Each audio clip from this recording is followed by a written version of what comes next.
All right, welcome everyone. I'm Ismail Güvenç. I'm a professor at NC State and I'm also the PI for AirPow. I'd like to welcome you all to NC State. We have an exciting program. To open the event, I would like to invite Dr. Mark Hoyt. He's the Vice Chancellor for IT at NC State. Good morning, everybody. Welcome. Hope you had a good trip here. This is one of the best projects I've ever been involved with.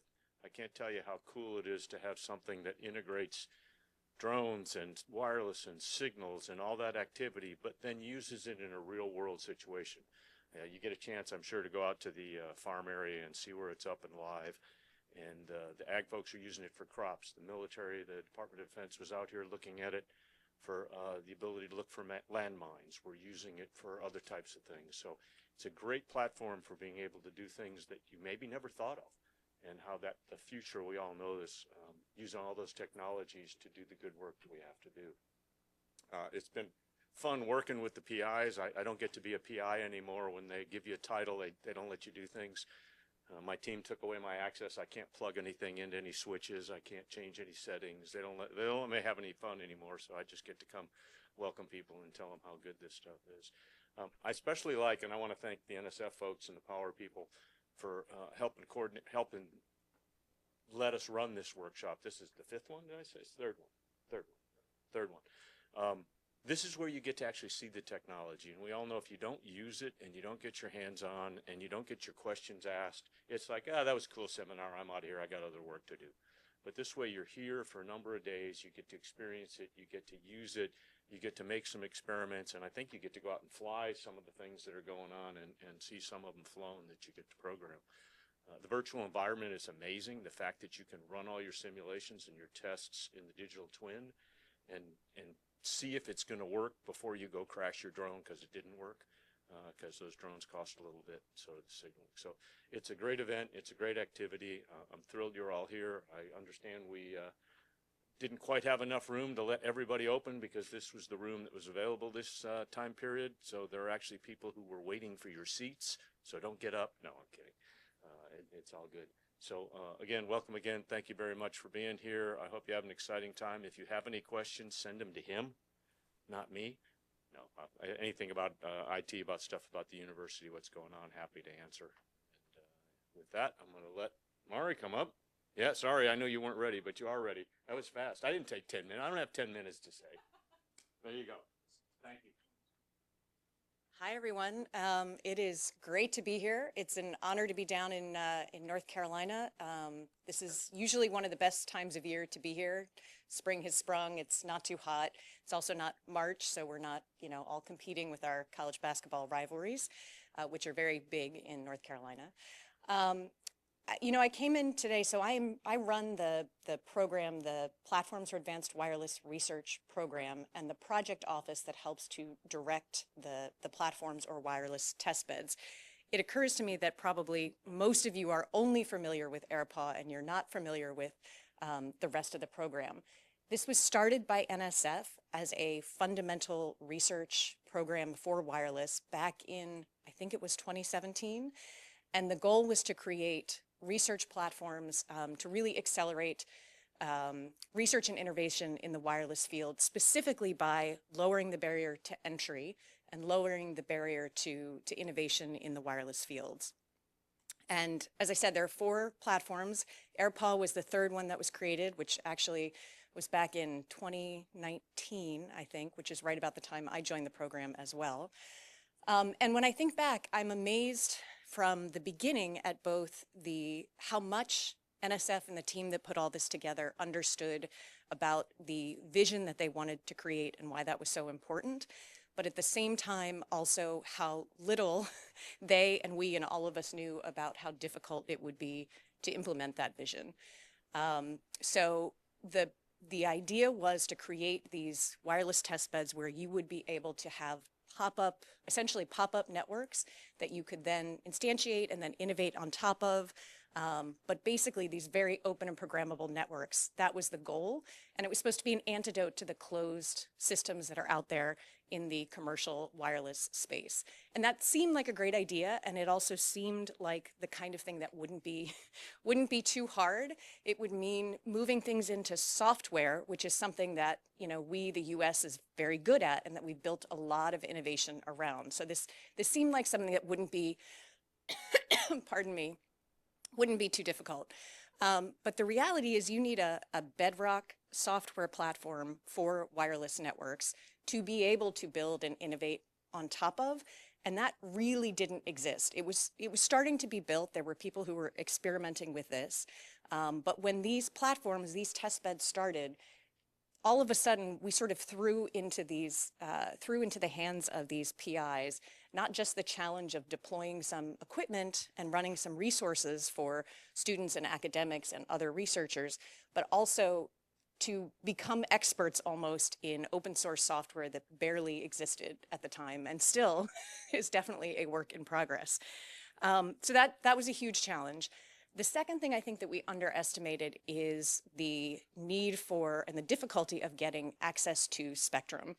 Because no matter what the research that you're doing on the wireless side, whether it's with connected drones, whether it's in other types of radio network experiments, you need to be able to do that actual hands-on over the air. The simulation is incredibly important, but you have to be able to do the real world experience as well. And to do that, unfortunately, in radio, you need access to spectrum, and that's either very expensive or you have to be a government agency to get it. So we've had some successes, we've had some agreements, we've had some special access to spectrum, which is fantastic. But again, I think that was a challenge that we underestimated at the start of the program. And then, of course, as if wireless isn't difficult enough, then we also threw drones into the mix for this platform. So wireless communications are tough, and then you add altitude, you add operating in 3D space, and it only gets incredibly tougher. So a lot of challenges, but the reason I bring all of them up is because that vision, however many years ago it was now, put all of these things into play. And today, here we are in 2025, and all of those things, software for radios, spectrum, and UAVs, and the wireless connectivity for UAVs are all super front and center of how wireless networks are evolving, and both the national and international debate around where wireless networks need to go. So on the software side, and I realize probably a lot of you are here for the drones, that is the exciting stuff, but the networking piece is obviously the underlying layer here. And on the software side, you may not be aware, but there's been a push towards opening up interfaces in radio networks in order to be able to encourage to get supply chain diversity, to encourage new people to be able to work with the networks that are out there and develop new pieces that you can plug in via these open APIs.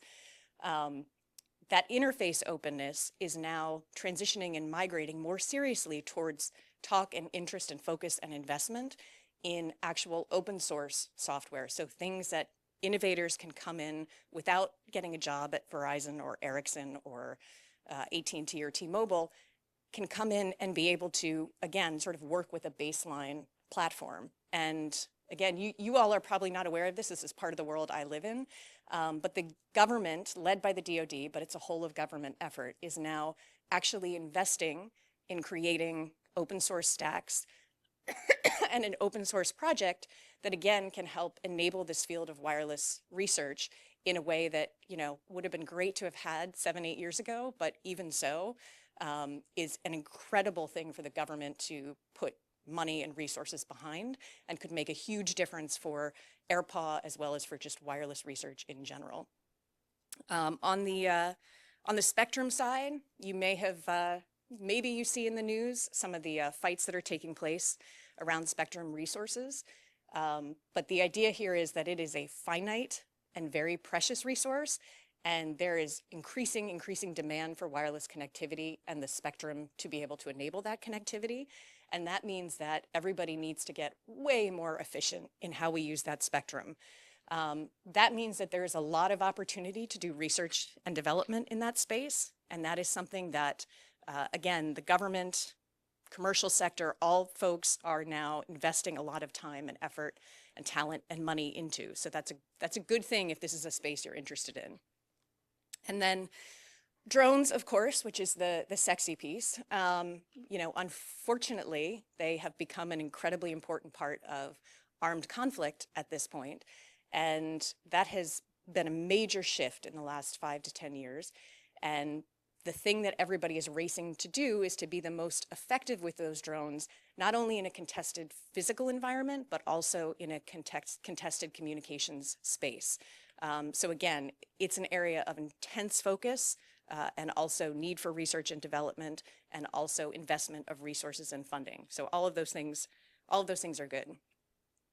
So again, I just want to highlight that this is, you know, there's an incredible opportunity through all of the power platforms, and specifically here today for AirPaw, because the things that sort of laid the groundwork for what this testbed was meant to be are all now so incredibly important to both the country and to the commercial sector. And you all are right now smack in the middle of it. So it's an opportunity for AirPaw. It's an opportunity for students and researchers who want to come in and be innovative in a way that hasn't been possible before with wireless networks and with drones. So it's an exciting time, and I think we're all lucky to be here right in the middle of it. With that, I think I just want to give a couple of thank yous. Thank you to the administration of NC State, which has been an incredible supporter of the program. Thank you to you all, to the students and participants, for coming here and working here for these next few days. And of course, thank you to the AirPaw team, to Ismail and Miha and Rudra, for the incredible work and incredible effort, incredible hours that you have spent over the last many years. It's been an amazing and wild ride, and I'm looking forward to what's next.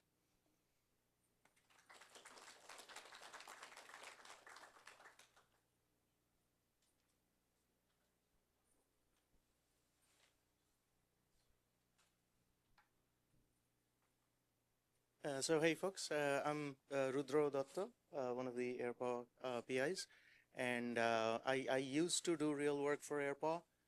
Now I mostly chase people from one room to another and back again, and do overview logistics or whatever it is. So a couple of quick points before that. So first of all, thank you very much, Marie, for that, and thanks for the backdrop. That was very helpful and valuable. And I don't know if Marie is going to be around, but if for as long as she is, feel free to catch her and get a sense of a very large global picture that not too many people maybe can provide you with.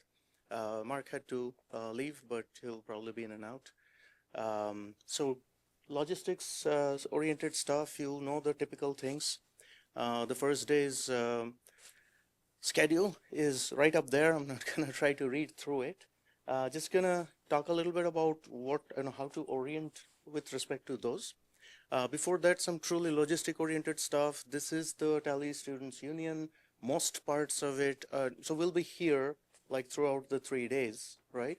And then on the fourth half day, we were supposed to go out to the field. Hopefully we will. And this all depends on exactly whether the rain increases or decreases, and drone flying may unfortunately be impractical, but we will find out when we find out, and we will all find out together. So the Tele Student Center, we're really just in these 2 rooms, and they're we wish they were larger, like Mark said. A lot of this facility is undergoing renovation right now, so choice of rooms was a little lower than usual. Lots of restrooms and stuff all around. Starbucks and other food supply downstairs. Starbucks is downstairs of downstairs, just downstairs from here, various food options and stuff. If between our breakfast, lunch, and dinner and coffee breaks, you need more, you can go do that, but try to, stay here if you will. I think we are not bringing food and drinks in here. I mean, these little bottles are fine, but I think we're not systematically bringing food in here, if I'm not mistaken about that. And shuttles, I was told shuttles were a surprise this morning. So we will try to, look at that. So I think the schedule said there'll be 2 trips between 7 and 8. and but they were like at 7 and 7:05. So no, not 7 and 7:05, but whatever, 7 and 7:20, like 7 on the dot. And then as soon as that got back, another one. And I think this time there was a third one that picked up stragglers, which is very nice and appreciated, not by Ismail from a budget point of view, but the point is that maybe it would be great to announce those times, and let's try to do that. Is that can we schedule those? Can we tell them don't do two back-to-back runs starting at 7, whatever time that happens to be, but do specific times? Or if they're gonna be back-to-back times, then can we do like 7:15, and then that would put the next one at 7:45 maybe, and we'll try to get back to you on that. Okay, all right. I wanted to quickly introduce some of the important AirPaw people. Most of you probably already know this, but regardless, right after this will come up to speak Ismail Guvench, kind of the centerpiece of many of our things, because he was the original PI of the grant and continued and has continued as one of the essentially facility directors and visionaries. Up there is Dr. Mihail Sikitiu, and he, like myself, was one of the co-PIs of that grant, and also one of the, just like Ismail, also one of the core architects of various pieces. He's the exciting architect because he designs drones. So he's an electrical engineer who does computer networking research, but he then designs drones. So it's like he does everything. So but these are actually designed drones. These are designed and assembled drones. Most of you know this already. They're not like drone design, like saying, yeah, I think I won't buy that one, I'll buy that one. It's more like, literally designing the dimensions and stuff, payload, blah, blah, blah, cutting them to pieces. And then I don't know if we are making a trip to our workshop. I don't think we have that flexibility in the schedule. If anybody is staying over, we would love to take you over to the AirPaw facility. That's actually indoors facility, not the outdoor part that we are scheduled for on Friday. There's myself. I was also a co-PI of the grant. There are two other co-PIs not in the room today. We were originally visioning stuff and creating things, and then of course we needed to hire people who would actually run the thing and would actually work full time. And some of these people are as well in the room. Dr. Özgür Özdemir used to be here somewhere. There we go. I'm sorry, you're right in front. That's why I can't see you. So Dr. Özdemir is, a research faculty that helps run. So in terms of the DevOps, the operations of the platform, he is the one of the people that do it. Another is Dr. Margaret Mushi, who's also the platform director. You've all received email from her, like up to maybe yesterday. She is, however, not at this event because she's at an event. She's on a personal journey, a religious one that was scheduled a long time ago, as was this. They collided. And then we are like, well, we can't reschedule any of those. And anyway, if we can't pull something off just because a single person is missing, then we should just shut up shop and go home. So we were like, we will do it, and we can do it. But Margaret is, of course, one of the absolute key person, the nearest to the single indispensable person in this thing. And it's unfortunate that you can't meet her. Some of you have met her before. Then there's Christopher Roberts, who is also another of our full-time staff members who helps makes things run. Again, I think Özgür is more on the field and wireless side. Chris is more on the software and networking backend side, which is where I used to be as well. And yeah, so with that, let me talk about these other things a teeny bit. So of course, most of you have some idea of AirPaw. Otherwise, you probably wouldn't be here. Some of you have a much more than a bit of an idea. So, and also Marie gave you a great overview of, in the large scheme of things, what AirPaw is, what power is, what AirPaw is, why it's here, and what we hope to help you accomplish. And we hope to enable research at many levels from many people. But the academic research is, of course, one of our very cores in there. So that's largely the people represented here today, perhaps. Some others as well from industry and so on.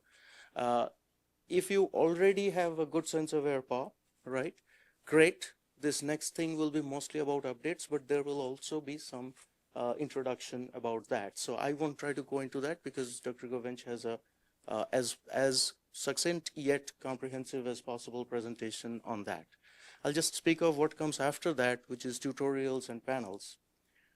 When I'm in a room like this, I assume that pretty much most people know more about most of the things that I want to talk about than I do, right? As an example, I mean, how many of you, so let's see, drones wise, right? Have you played with drones in our virtual environment or any other things?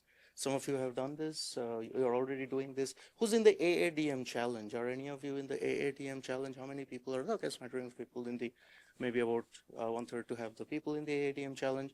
On the wireless side, anybody done any wireless programming, wireless control configuration algorithm? Who's heard about ORAN, stuff like that? Show of hands quickly. Okay, that's a few people on wireless as well. Is there anybody here who's like not interested in wireless and not interested in drones? And what are you interested in? And why? No, I'm just kidding. I'm kidding. Is there anybody, please? I would love to have that understanding of, yes. On the hardware side of drones or wireless? Or networking maybe? Cool, cool, cool. Okay, great. Circuit boards and that sort of thing. Okay, all right, great. Hardware-oriented things. Anybody else like to put things in the mix? So I'm actually the aerospace major, so I'm more in the design and hardware side, like she said. Okay. So I'm definitely interested in the software side. Okay, okay. Well, yeah, we have software, but it's great. I'm in the aerospace side, so you kind of are in the drone bucket as well. It's not like you don't know about drones. Okay, sure, great. But these tutorials or panels are all airport specific. So please understand that none of these are trying to teach you about stuff that you already know about, right? They're all very airport oriented. So please do, come to those. In particular, that first tutorial in the wherever, I think it's in the first post-lunch slot at this point, right? It says pre-work, but it's actually also a tutorial on the portal itself, which many of you have already been using. So, you may have already some background to that, others may not. It helps to come by, right? And it's in a sense called pre-work because some of the other tutorials will be saying, okay, first get into AirPower's virtual environment, then let's do this. But what does that even mean? That first step is really that tutorial, right? And then the others are all specifically running specific experiments on the virtual environment or data analysis type of experiments. Okay, I think that that's all really I was up here to say. I tried to take as much time as we could, but we are still a little few minutes ahead of time. For the first and last time in AirPower's history, we are ahead of time. So let's take a moment to pause on that. Well, no, hopefully not.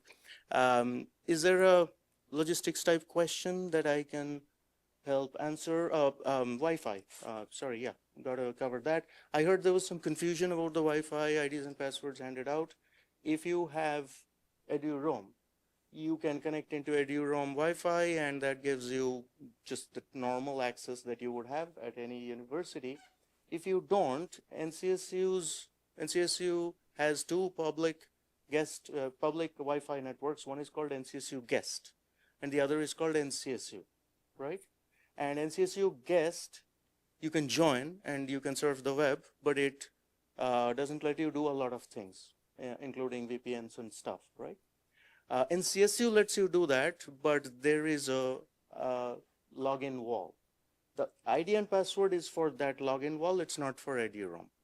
It's not an EduRoam profile. It does not let you log into EduRoam. If you don't have EduRoam, connect to NCSU. Then try to browse the web, and you'll get a browser window saying, who are you? User ID and password. Log in for full access. Otherwise, you'll get limited access. You can browse the web, and that's about it.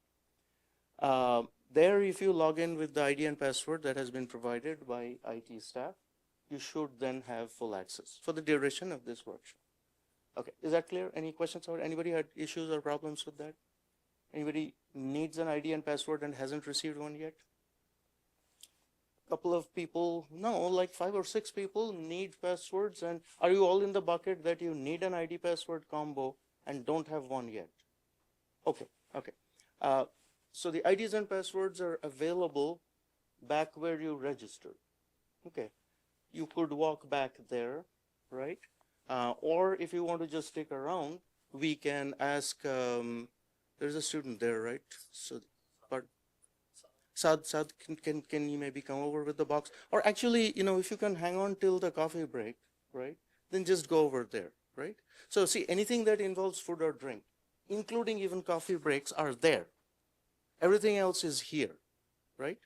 Because, you know, we don't want to just sit in one place. So it's a feature, not a bug, that there's a long walk between these two places all the time. Okay, so just walk over there. Okay, hopefully that takes care of everybody at that point. Otherwise, you know, come find one of us. There's also the, was the Wi-Fi. Was there anything else that we wanted to add in terms of the logistics? Posters presenters, not posters and not lightning talks. Every other kind of presentation, which is like the panels and stuff, right? You should have a place to upload your slides. Speakers, please upload your slides, right? Anybody else questions on any of the slide uploading thing, issues, so on? I think I've taken up time enough. You have run out of questions, so over to you, Ismail.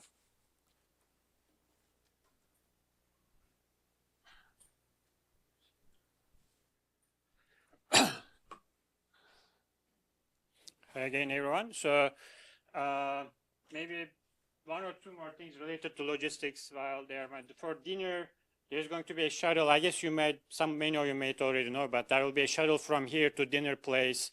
And the breakfast and lunch will be together in that room. But dinners, you take the shuttle to a food place in Raleigh downtown. There's one shuttle, yeah. So I think it will take off from where they dropped you. The hours should be on the website, and there will be stubs there. So when you go there, you tell your name, they will give you the coupons or whatever. So we may or may not join you there, but it will be on your own schedule. For software, for tutorial 4 and tutorial 5, we expect you to have access to MATLAB and Python. If you don't have, you will just watch what's being presented. Otherwise, if you have those, you can replicate what is being done. So we recommend that you run MATLAB and Python. That is one of the reasons we expect you to have internet access, maybe the licenses through your universities, through eduroam. You may need to do VPN, but we recommend strongly that you have those.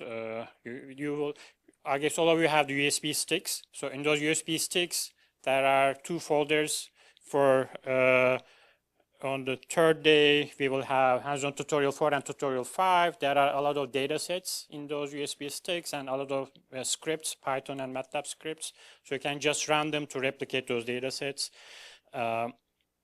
And maybe the last thing is lightning talks. I checked yesterday and there were not too many. So we strongly recommend that you do a lightning talk. You don't have to present something novel. You can just talk about yourself, your interests. If you're not doing much research, it's also fine. We just hope that you come up and you talk about your interests and research interests, maybe, or type of things that you do.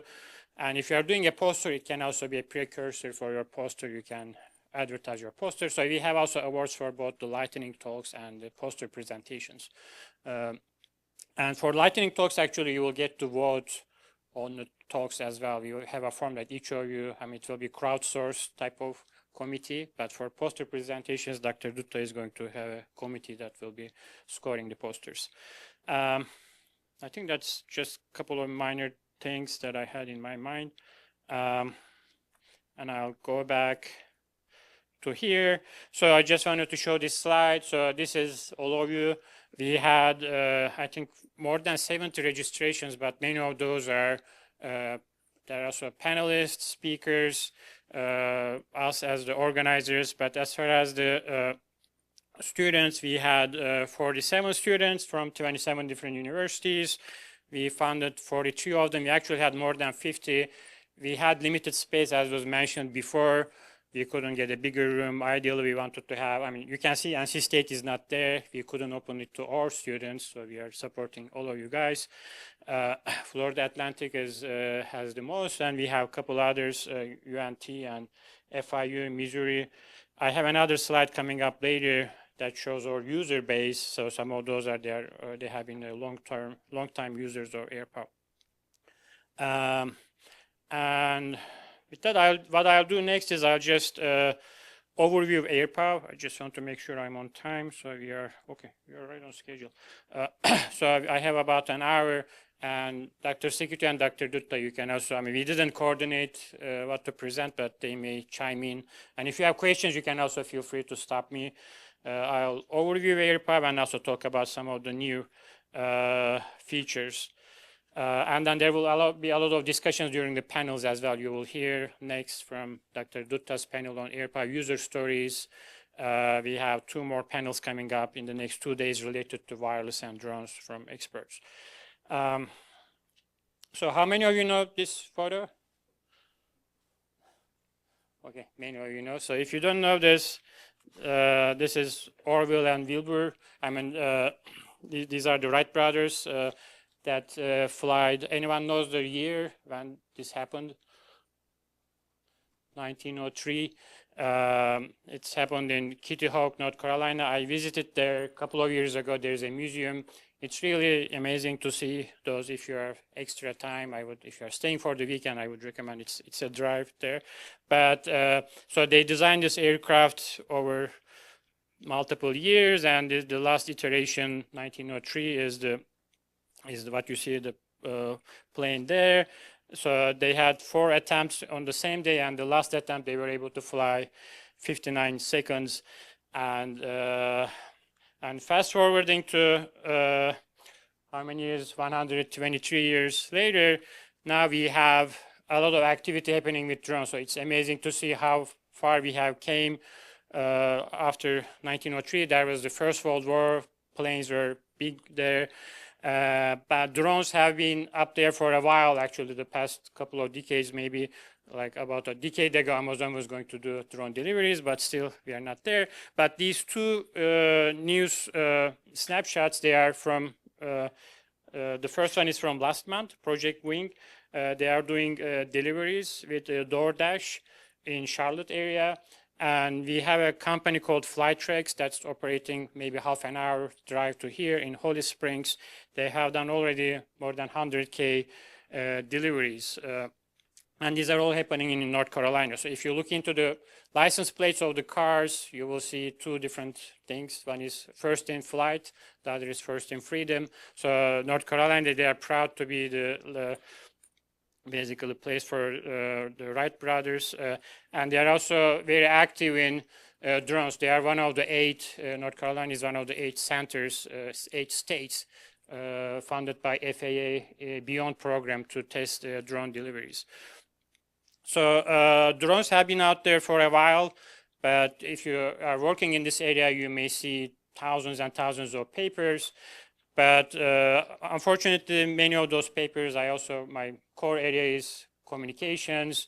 I've been editor in journals, and a lot of them they are disconnected from the real problems. And the platforms like AirPower, they are helping us to identify and address those problems. So Mary already talked about power platforms, but this is just a visual. We have 4 platforms similar to AirPower. We were founded in 2019, but there's also Powder and Cosmos and Ara. Some of you, I'm sure, are familiar with those. AirPower, we had general availability. First phase was announced in November 2021. The general availability means we are available for the broader community, right? So all of you can have access to AirPower remotely, program experiments with drones and wireless. And then we added new features last year in February, and we are about to add phase 3 features by the end of this summer. So we were hoping to have it sooner, but we are still working on them. And we'll talk about some of those features soon. And after each phase, we have these workshops, right? This is the 3rd workshop that we are having. we have a big team. I tried to update this slide yesterday and capture as many people as possible. I'm hoping I'm not missing anyone, but we have people working with Mihai, Dr. Sikiti working on drones. We have people working on ORAN. Dr. Özdemir is working on SDRs. We have MSU is one of our key collaborators, Chase, and Chase is here. He will run the workshop, 2 tutorials tomorrow related to 5G. And this is kind of like a quick timeline of where we came from. But it's pretty much in 2021, phase 1 general availability, 2024, phase 2 general availability. But we also had additional work related to national radio dynamic zones and ORANs. I'll probably talk briefly about some of those later. This is what we have as far as our outdoor footprint. We are right now in the main campus. It's not in any of the 2 maps that you see up there. The main air power platform is deployed in a farm area called Lake Wheeler. That's the top right map. It's about close to 7 kilometer square area. We have 5 towers there, and you can see 2 boundaries. Those are the 2 geofences. The green one is our phase 2 geofence. So you can fly the drones in a very flexible way in that whole area. You can do any autonomous flight. So whatever you program the drone to do in the digital twin, the drone will do that as long as it complies with certain rules, like the speed, the geofence, the minimum and maximum altitude. So there are a couple of rules that you have to obey.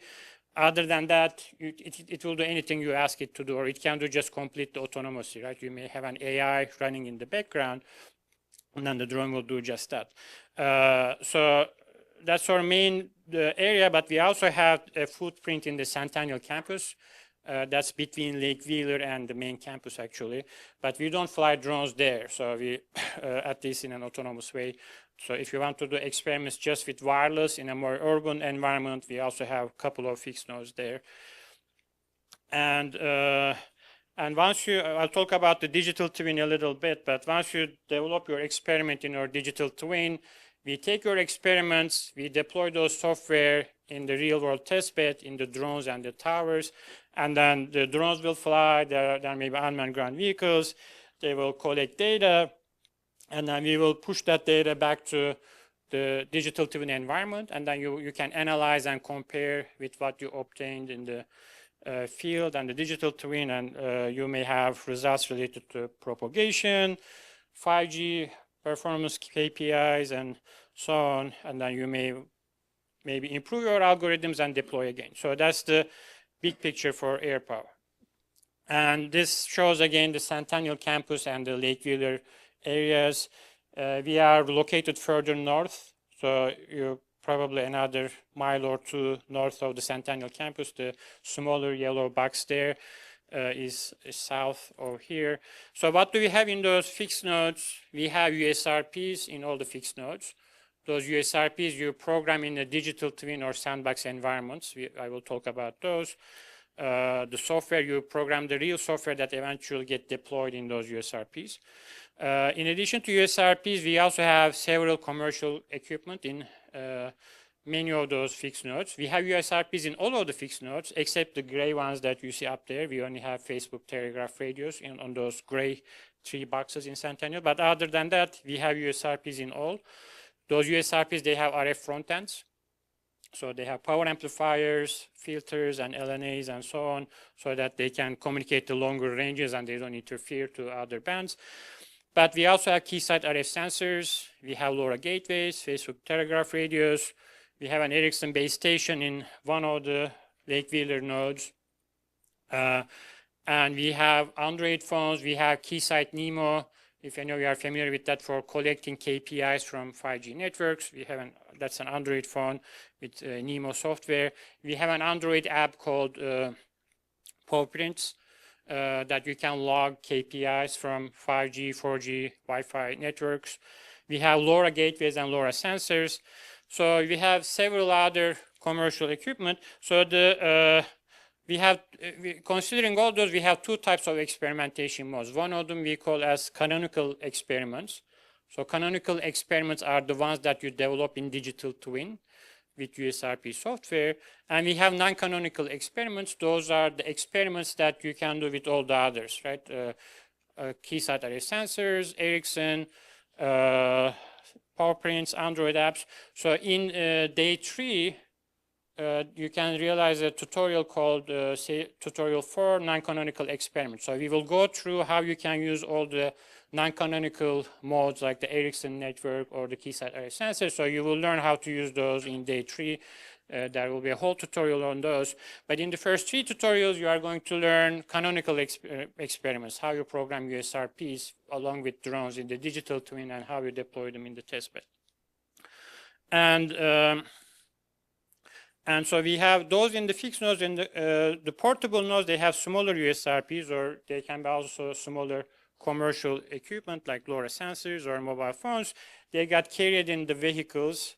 The vehicles can be UAVs. We have multiple different types of UAVs. It can be a UGV or a helikite. And you also get to program those except the helikite. Helikite, you don't have control. It's a tethered helikite, but we can still attach a portable node. So the portable nodes are what you attach to vehicles. So you can attach a portable node to helikite. It can just log like the spectrum observations or other KPIs. But if it's the unmanned ground vehicle or unmanned aerial vehicle, you also program those. And the good thing is they get to interact. The way that you program unmanned ground vehicles or unmanned aerial vehicles, they get to interact with the wireless software that you are developing. So what does it mean? You may, maybe I'll continue here. So you might be developing a autonomous flight algorithm. For example, for those of you who are in the ADAM challenge, you are familiar with what I'm trying to say. You might be wanting to download data from different towers. You have to optimize your trajectory based on your wireless KPIs, right? So wireless goals. We had another challenge earlier where the drone was trying to localize an unmanned ground vehicle. And there may be many use cases of those. So that intersection between wireless and autonomy, that's the area that the digital twin unlocks a lot of innovation. So, and you can do all that development for canonical experiments in the digital twin. So you program the digital twin so that I'm using the open source software that I'll talk about soon to have autonomous flights while trying to maximize throughput, minimize latency, or maximize coverage, and so on. And then you can iterate. So I already talked about those. So if you have questions, you can feel free to interrupt me. So that what you are going to work on these 3 days is mainly to the first 3 tutorials. How to program the digital twin environment. So you will work in the AirPods digital twin. Chris is going to first in this afternoon show you how to access our portal to prepare resources for the digital twin. And tomorrow, Dr. Özdemir will start with the ADAM challenge experiment. And we have 2 5G sample experiments in tutorials 2 and 3 that Chase is going to lead from MSU. In addition to digital twin, we have also been developing a sandbox environment. So digital twin, there is no hardware. So you are not touching any hardware. You are not programming any real hardware. Everything is in a virtual environment, but you are developing software that will get deployed in the hardware. So it's not simulation. So you are programming real drone software and you are programming real USRP software. We also have a sandbox environment. We are trying to make it available by the end of this summer. And the sandbox environment has that, if you look into the top left of that box, there is like a dishwasher size box there. It's called Keysight PropSim. It's a channel emulator. You connect real hardware to that channel emulator, like USRPs or LoRa gateways or other types of equipment. And then they go through different types of propagation channels. So you can say ITU, rural channel, or 3GPP. So it supports many standardized channel models. And then the advantage compared to a digital twin is you now can take into account the hardware impairments, and there are more realistic channel models, but it's not as scalable as a digital twin, right? So you can connect just so many hardware to that box. So we only can support a couple of fixed and portable nodes. So that's not available yet, but if you are interested in using that in fall, you should have access to that environment as well. So the same workflow that you develop your experiment in digital twin and move to testbed, before you do that, you can also move it to the sandbox environment and then test it there before we get it deployed in the testbed. And then you can obviously do development in simulations first before you even start with the digital twin. We have some scripts that actually in tutorial 5, one of the data sets is about using our simulation environment that abstracts the digital twin environment to have faster development.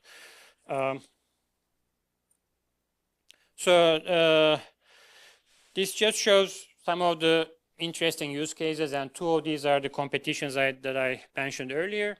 So the ADAM challenge and the AFAR challenge, the intersection between wireless networks and autonomy, this is kind of the area that we believe that AirPower is bringing a lot of added value compared to the other power platforms. We are the only controlled mobility power platform. So like in Powder, there is also mobility. There are shuttles. You can do experiments with nodes moving in shuttles in the Powder campus in Utah. But we give you the power to program where the drone is exactly going to go. And we have RTKs at the AirPower platform for GPS. So you have very precise location of the drone. So you know exactly where you obtain each measurement on the centimeter level accuracy.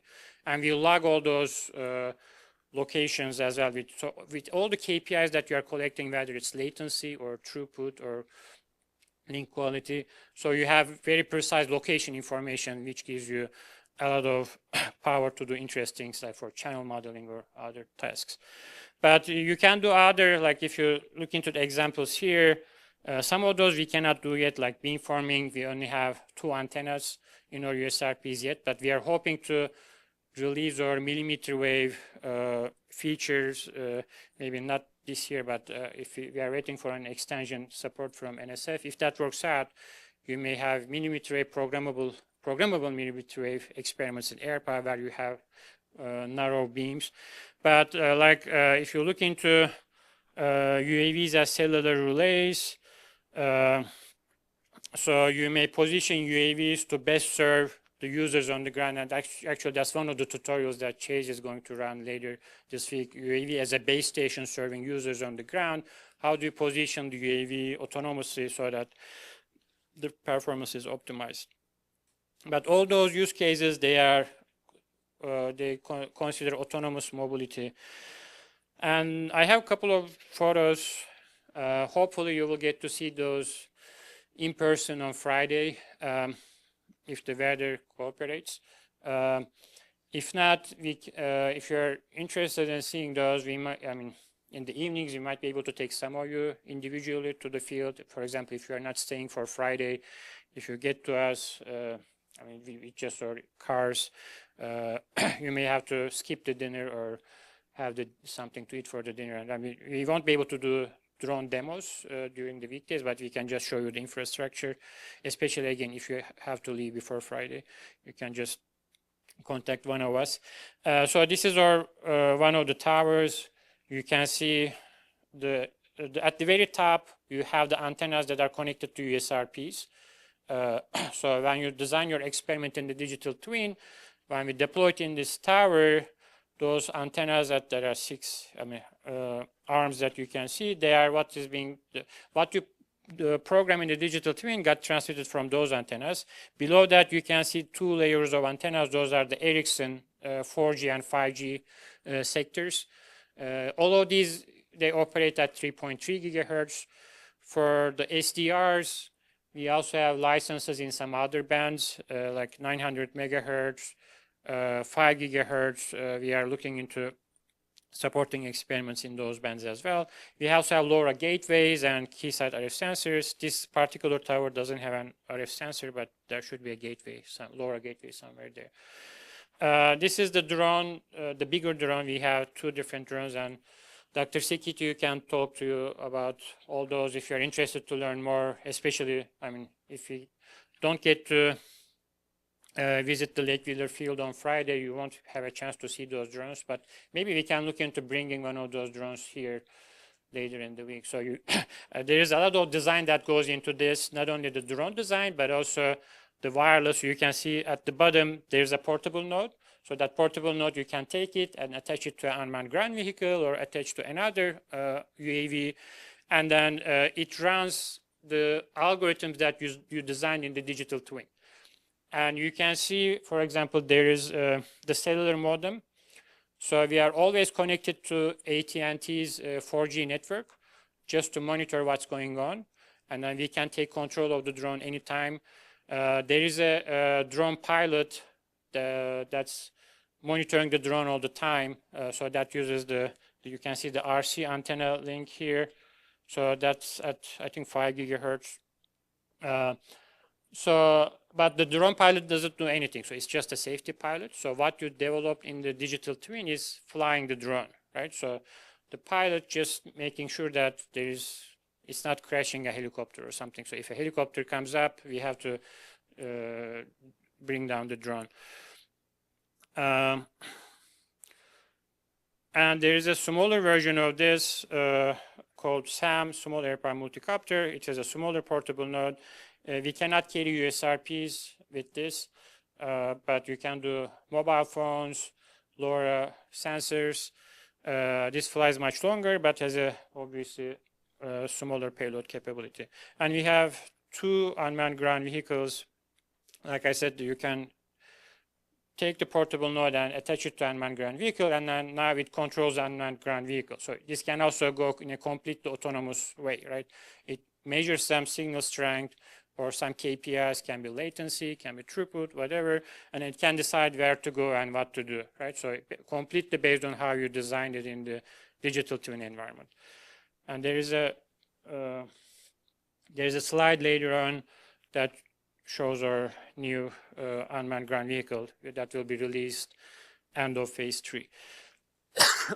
We relatively recently had our drone operations center.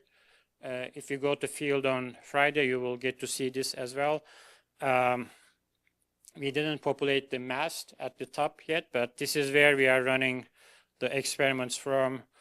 The pilots may go on top of the DOC, and we have screens and to show all the, in real time, I talked about the AT&T network. So in real time, you can monitor all the KPIs from the different drones and see them on the screens there. And we have a helicopter platform. If you're interested to have longer term experiments, this can fly whole day or even multiple days. We never fly it multiple days, but it's tethered. If the weather conditions are good, you can fly it for a long time. You can see the portable node on the top right attached to the helicopter. And what we have used it so far is spectrum monitoring experiments. We fly it for many hours, and then we keep logging the spectrum occupancy at different altitudes, and then we analyze that data. And these are just two examples of flight. So you can see the Lake Wheeler farm area from an altitude on the left. You can see the tower I was showing you the earlier. That's our Lake Wheeler 1 tower. You can see down there. And sure, the other experiment is very close to here. It was in the main campus. You can see that we are pretty close to Raleigh downtown.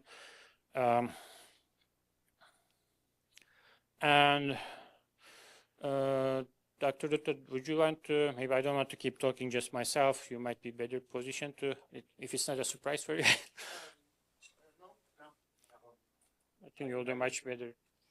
So there are certain people who have done certain things. So Dr. Dutta designed all this network architecture. So it will be Sure. Yeah. No, it's hardly a surprise. And I love to talk, so it's very dangerous for Dr. Guvench to actually give me the floor. So not a great idea, but we'll try to keep it very short. So how many of you have worked on other test beds as users other than AirPaw? If I can get a quick sense of, okay, a few folks. How many of you have been part of hosting a test bed, designing a test bed? Okay, fewer people, 3, 4, 5 people. Okay, so with that sort of experience, you'd know. But all of you perhaps have been. Actually, I wanted to ask a question. I'm sorry.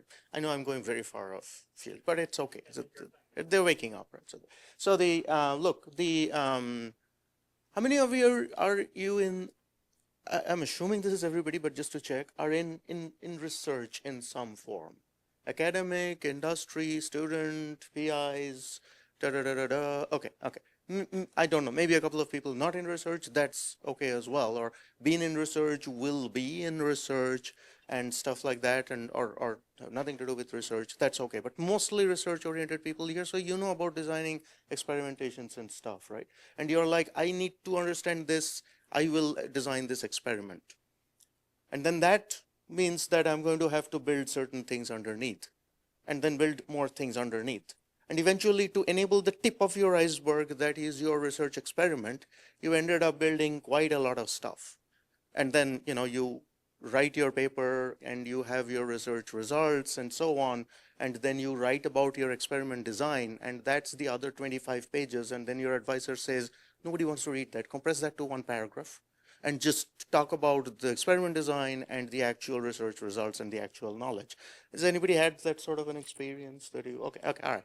So this is kind of like that, right? So what we know, and indeed in the panel that comes up right after this, we will talk a little bit about this. So we know what we want to enable folks to do, right?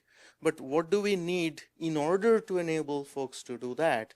So that's just a sort of a quasi-architectural, quasi-topological picture of the backplane, the backside network of AirPaw, which goes all the way to layer 1. So AirPaw is built on its own fiber, which is embedded within the fiber of the NC State University. The fiber level, the conduit and the fiber level, the patch port levels, and the fiber switch levels are all managed by NC State Networking, OIT, the thing that Vice Chancellor Mark Hoyt heads up, that who spoke first to open this session, right? They're kind of part of the AirPaw project. They're dedicated to the AirPaw project, but they're managed by people who actually manage networks and stuff. And that is the golden colored switches and lines, right? Everything that's built on top of that, which is more switches, lots of servers, lots of software running in servers, lots of software-defined networking. Software-defined networking, not necessarily like software-defined networking research, software-defined networking.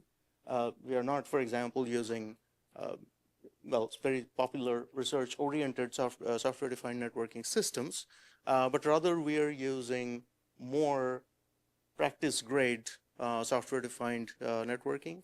We are using almost all open source, publicly available software packages, and building on top of that, there's a whole lot of AirPaw software library that goes into networking, but also platform control, coordination, kind of stuff. All of this, because we are funded by NSF, is in fact open to the public, there for others to see and use, because we are still in the last stages of wrapping up our 5-year NSF funding. We are just starting to make those actually available. So there's a distinction between the software that is available to you as experimenters that we built that you are supposed to use, and other stuff that's basically you shouldn't have to look at. This slide is all about that stuff. Lots of VPNs and security, isolation, trying to make many networks out of just the a few switches and fibers that we actually have there, and these locations. We can hook up pretty much anything with anything. We have a lot of stuff that is not software oriented, RF sensors and stuff, all the stuff that Dr. Guvench has already shown you on those slides. But we can, without going and repatching anything at all, pretty much juxtapose anything with anything else using pretty dependable state technology like VLANs, Q-in-Q VLANs, and then a slightly edgier technology of software sitting on our servers and so on. That's really this stuff, and I just want, so all the little boxes here, I'm just going to, just won't change anything, right? So everything that's like boxes here, that's equipment. And this line is basically like, below that is Centennial campus, above that is the Lake Wheeler campus. This is stuff that is on the actual field, right? And although that's like just miles from here, kilometers from here, but they are getting connected while in the field to things that are right there on that field here through a complicated rigmarole of coming in through a cellular modem, public internet, coming back into the NCSU network, dedicated VPN, multiple layers of security, 3 layers of security, back to juxtapose with any of this stuff and so on. So yeah, the part of the iceberg below, not necessarily very, very exciting unless you're in networking architecture, in which case, let me know. Is that good?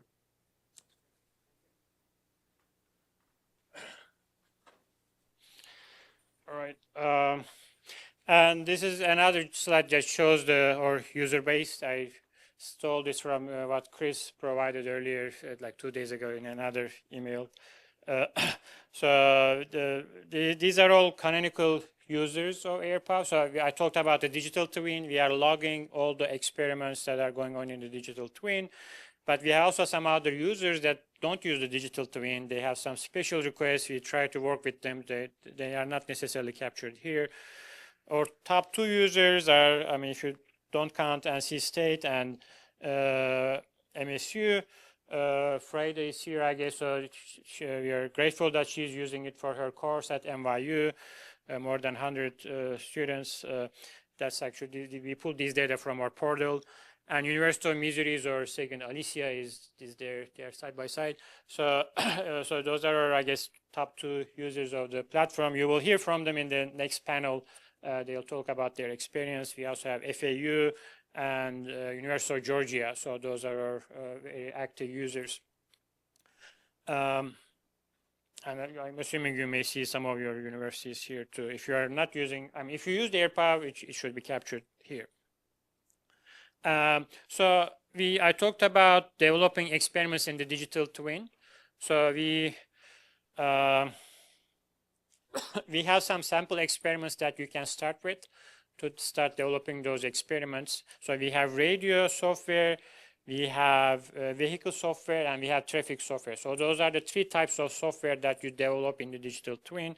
For the radio software, we have 9 different classes of experiments. And let me see if I can, oh, I'm not an Apple user. I shouldn't have attempted. How do I go to browser here? Okay, it's here. All right. Okay. Yeah, it's here. So if you go to our user manual, let's see if I can do that. AirPower user manual. I was thinking I could use my back. Okay, it's here. So, and this is the old user manual.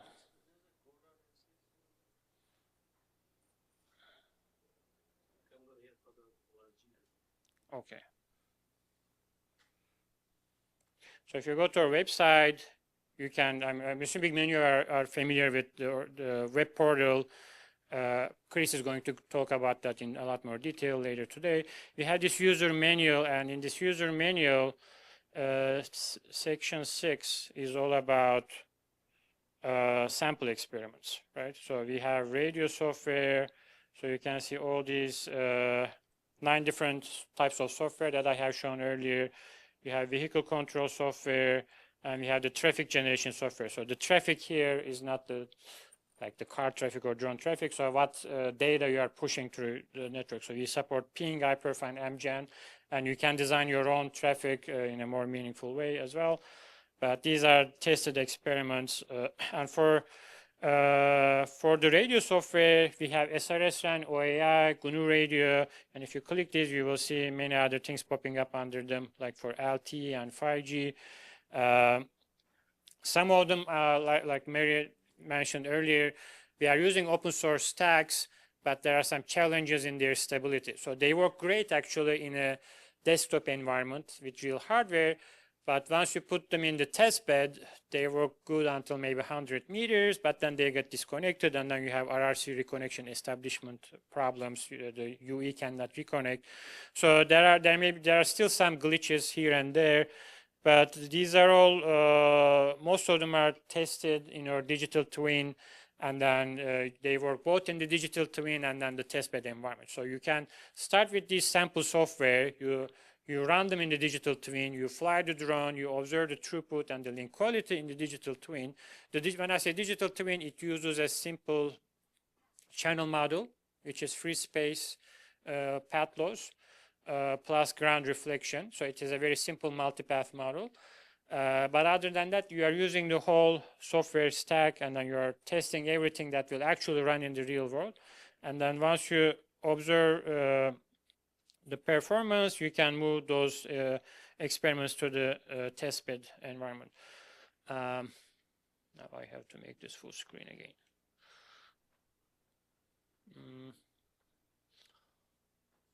Present to view. No, it works okay. So, all right. So this, I think I shouldn't have done present to view, but anyways, I'll use this one. So the radio experiments, we have the first four sections. These are canonical experiments. These are what you are programming the USRPs. So you do GNU Radio, OAI, SRS-RAN, or Python scripts. All of them run in the digital twin. The other 5, those are examples of non-canonical experiments, right? Keysight RF sensors.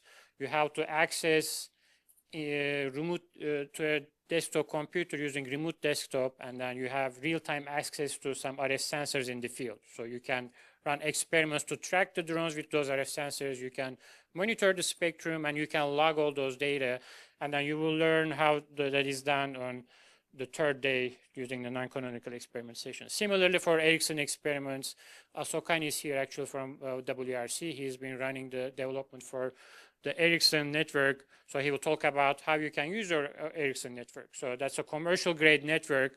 You cannot program them as flexibly as USRPs, but these are, I mean, the antennas are real sectors. We log a lot of KPIs, and if you're interested to use those, you will learn what can be done with them on the 3rd day.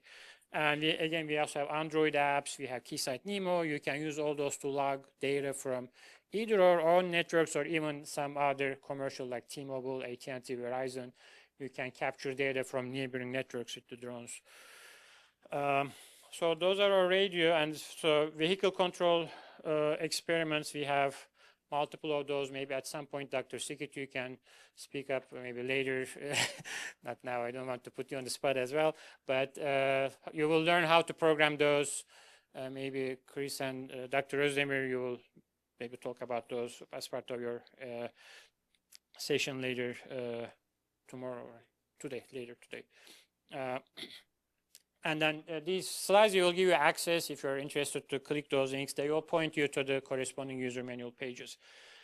So very quickly, a couple of new features in phase 3. We have added 5G experiments with OAI as part of our phase 3 features. OE2 stands for OAI experiment number 2. SE2 is SRS and experiment number 2, for example. So we use some acronyms for those. Chase is going to talk through in his session tomorrow on how to use those. Unfortunately, there are still some challenges with the open source stacks, and one other complication is we are trying to do all of these with our own digital twin environment. We have a channel emulator ourselves, so anytime you add a new feature, it has to be tested and integrated with all those. So what Chase is going to show is how you capture IQ samples with the drones and post-process those, but we are still working on making the full end-to-end 5G work with OAI in the field. So it's actually tested in the field, but after 100 meters, we have some disconnection problems with 5G OAI in the field right now. And we are also working on finalizing our 5G OAI with COTS UEs. So the first set of experiments up there is without any hardware. So the UE is also software. We actually started with SRS-RAN first. When I say digital twin, again, there is no hardware involved, right? So even the UE has to be software. But SRS-RAN 5G doesn't have a software UE. So we had to move to 5G OAI.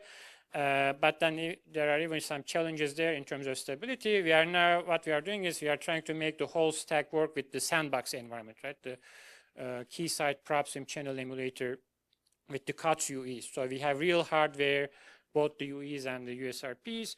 And then we are looking into releasing that by the end of the summer so that you can do all those development in our sandbox. One of the tutorials is this flying base station. There is also, if you just search for this in our user manual, you can see the whole set of description about this. And again, there will be a whole tutorial on this. But you can optimize where the UAV flies to best serve the users as a base station. And this is a general slide that shows where we are in terms of our phase 3 capabilities. So we have 8 fixed nodes. We have 2 USRPs with each fixed node. We have 3 large air-power multicopters, 5 small air-power multicopters. We have 1 rover, but the second rover will be released soon. We have 9 portable nodes, 5 of them large, 4 of them small portable nodes.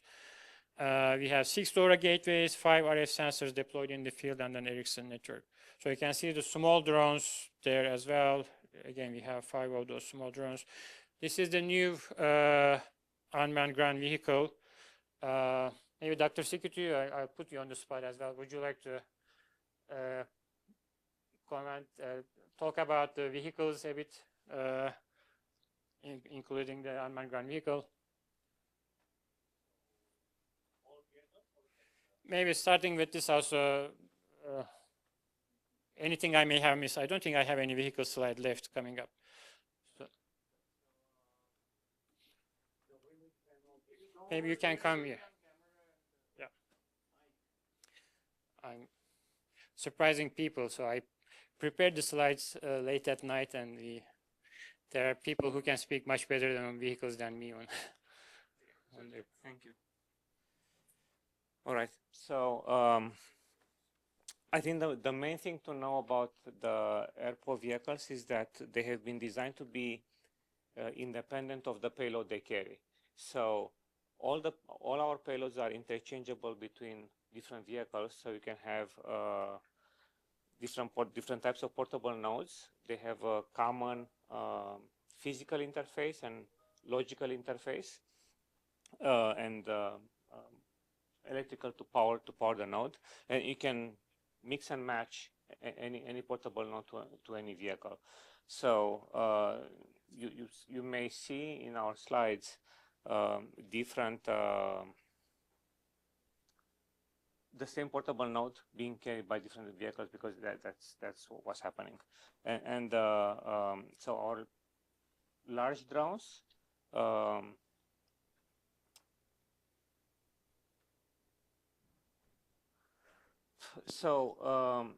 let me tell you what happened with the Amiga. So the Amiga is the name. We didn't come up with it. It's from the manufacturer, FarmNG. This is our second rover. The first rover that we built works beautifully on very smooth land. So if you have a road, you have a grass field. Unfortunately, a lot of our field is neither road nor grass field. It's a agricultural farm, which about half of the year is freshly plowed, and sometimes have cover crop, and about half of the time it has corn. When it has corn on it, we cannot drive. but the rest of the time we could drive, but it was very rough on the rover, and it was very rough on the portable node as well, right? It was shaking it apart literally, right? So we had the GPS mount, although it was made out of metal, aluminum to be precise, it sheared off while it was just driving around, right? So that's what prompted us to get a bigger vehicle. It's considerably heavier, and it has been designed to work on field farms. So that's we had to do a little bit of hacking, in the sense that it was not originally meant to be driven by an external computer, but we had very competent undergrad students that went and looked at the signals, like, okay, we can produce those signals, and then they did. So then they were able to put our portable nose to drive, right? This is meant to be driven manually, not doesn't come with an autopilot, but we put an autopilot, and then we put our portable nose to drive them. Okay, and I believe you did talk about the other vehicles. So the large portable nodes, the large multicopters, we have 3 of them. The small multicopters, we have 5. We have a helikite and 1.5 rovers, in the sense that one is nice and fully running. This is almost there. Have a small technical, mechanical issue, not electrical engineering, not computer science, mechanical. We also developed our own software, quite a lot of software for vehicles. In particular, we have built on open software, as it was pointed out, right? So we have PyMathLink at the bottom, DroneKit on top, and then on top of this we Can go to the very last slide and the countryside of that. there is All the way to the end. And yeah. all the way to the end. All right. 2 more? Oh, all right. So this is our software stack, where we have the color code is yellow. It's open software. We got it from the internet. We fixed things here and there, but largely, like 90% of the software is from the internet.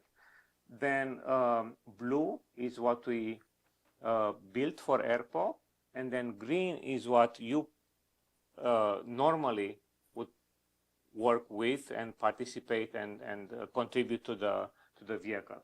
So we built on top of DroneKit AirPolib, which is a finite state machine type of software, in which you can develop your vehicle code. Now, if you want to build directly on top of DroneKit, you can.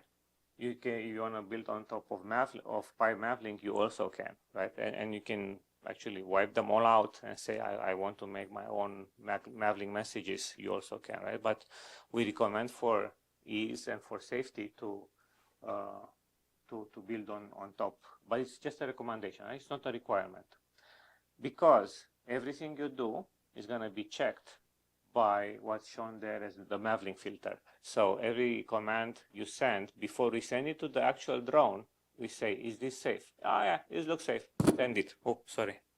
And you keep sending commands, and if we encounter one that says, no, this would take the drone to Wilmington, and we don't want that, then it's just gonna stop it right there, right? And by the same token, not shown here, we have anti-collision software that looks at all vehicles, and the way it works is it extrapolates the current trajectories, and if within the next 7 seconds comes within 5 meters of each other, it just says, okay, stop here. Like, obviously something is off. Let's call the pilots. Pilots, please untangle this mess, get the drones home.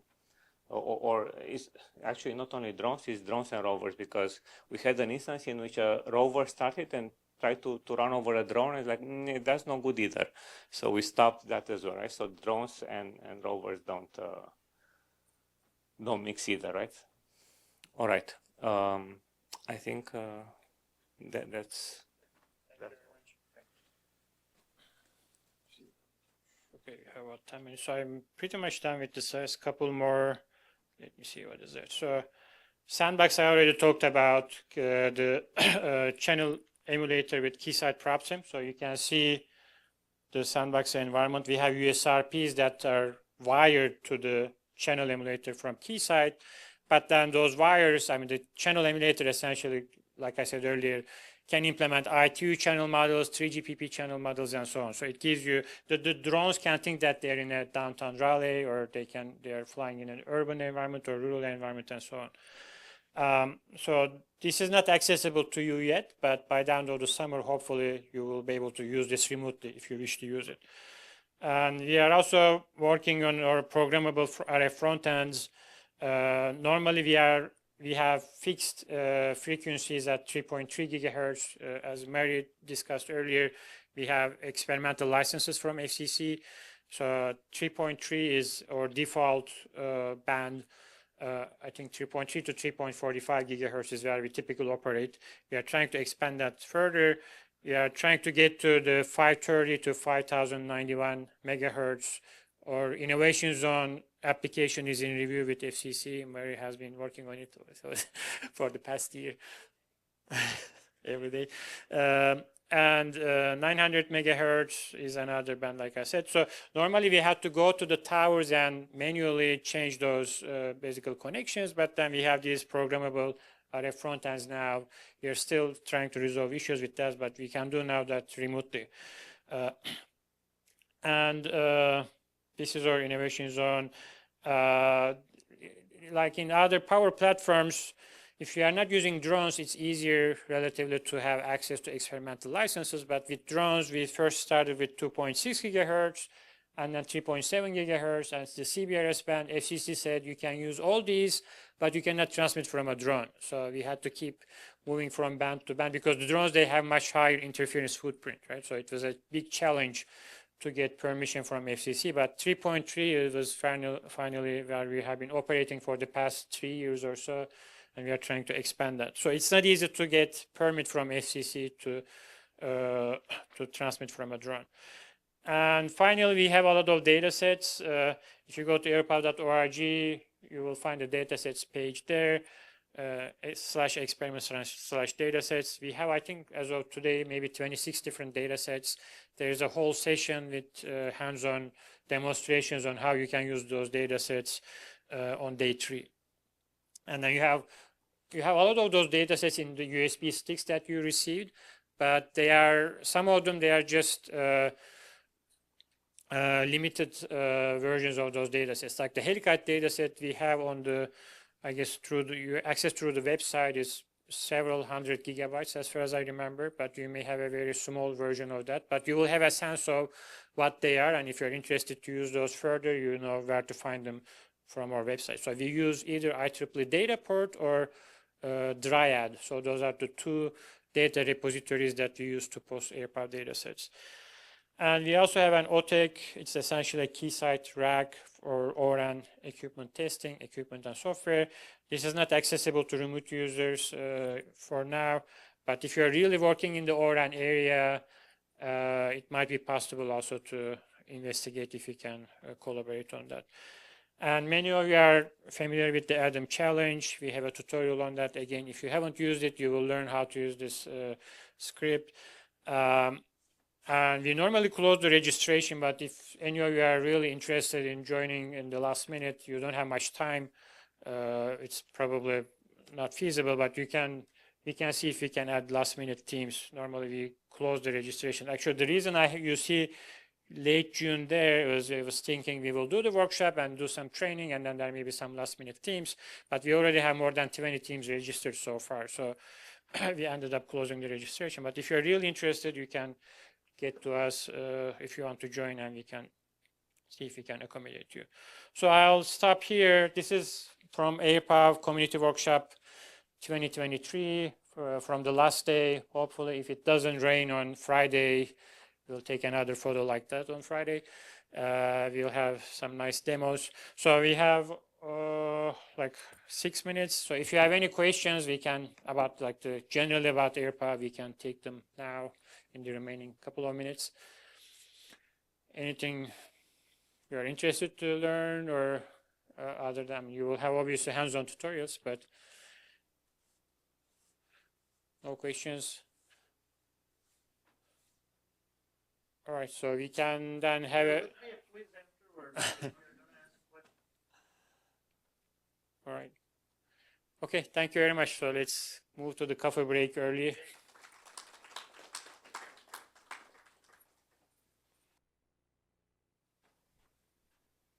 Okay, so we'll get started. Again, thanks to everybody. Thank you very much to all the panelists, whom I will briefly introduce in a moment.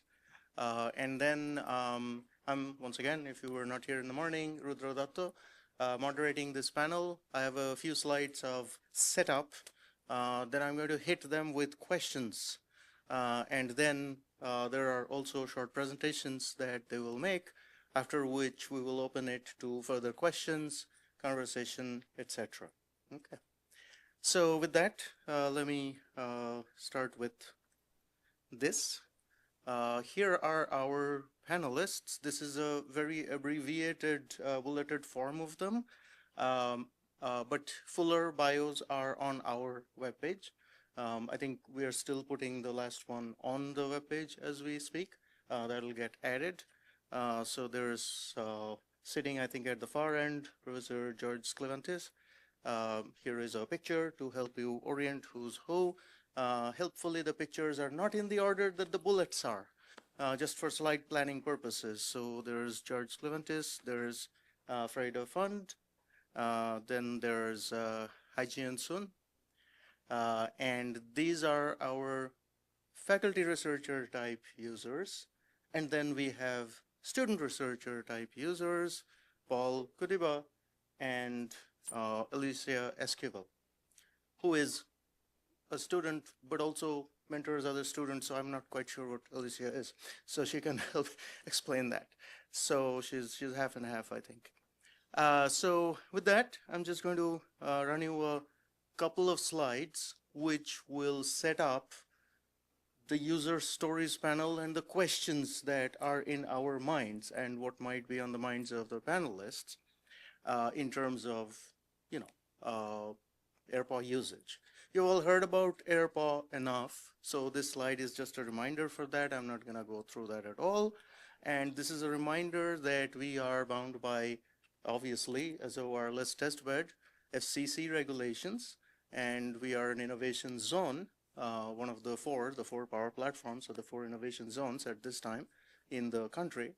And we have various experimental licenses, so we can actually do stuff in terms of spectrum usage that normally would not be necessarily allowed or legal. But then there are sharp limits on that as well. And then in parallel, there are FAA limitations that we are also subject to because we chose to also fly drones. And that means that there are issues that we have to keep in mind as well. You heard some stuff about how we are trying to manage all of that, which is what it looks like now. But I want you to, if you will, for a moment, accompany me as I go back in mind some 6 years, 7 years ago. And when we were trying to sell this to NSF, propose this to NSF, and basically be like, you can have a test bed like this, you must have test beds that can do stuff like this. And then they can be built. They can enable research, deep research, right? But also be feasible in terms of not making the FAA or the FCC angry, or any of the large telephony, wireless telephony operators and carriers in terms of spectrum usage and so on and so forth, and in a university setting, but in a quasi real world scale and so on. So that's, if you will, the jumbled up picture in the middle is basically trying to show you the map, some of the map of AirPaw that Dr. Govinch was showing earlier, some of the set of equipments and stuff. And it's meant to be like a jumbled up thing because that's all that goes in the mix. So what is AirPaw really? What is AirPaw's assets, if you will, right? So we have computers and stuff, we have software, but really, as a test bed, as a test facility, it's the value comes from the physical aspect of it, right? It's physically an extended space around 7-8 square kilometers, like Dr. Govench mentioned, in the Lake Wheeler area, which is our largest area, but also other splotches of areas in Centennial campus and stuff. We actually have partners in local towns. That means that someday if we want to extend to a city like things, and if we have the, both the will and the funding to do that, then we do have the partnerships in place. Not necessarily looking at that in the short term, but that physical space, the fact that you're actually doing, as Murray mentioned in the morning, right? You can do a lot in terms of simulation and emulation and theory, and then you have to let the rubber of theory meet the road of the real physical world, and it should triumph. It does. We know that.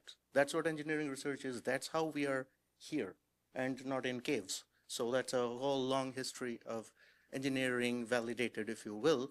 So that's the real value of AirPower.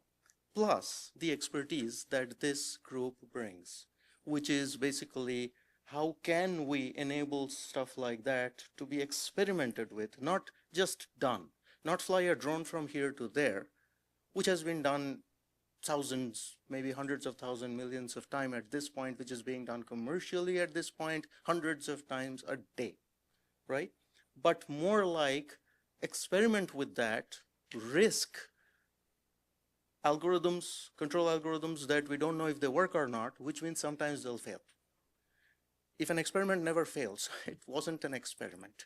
You didn't get any answers from that, because if you knew the answer is yes to begin with, why are you doing it? I mean, we all did experiments like that in chem labs and physics labs, like swing the pendulum, see how long it takes. I know how long it's supposed to take. And then somehow it doesn't take that long, but whatever. You plot some point on a graph paper. That's great as learning methods of experimentation, but in terms of research, doing actual experimentation, getting actual answers, sometimes things are not going to work. How do you do that? So that is the dilemma this slide tries to present. It's a physical facility. We are operating under things like safety and regulations.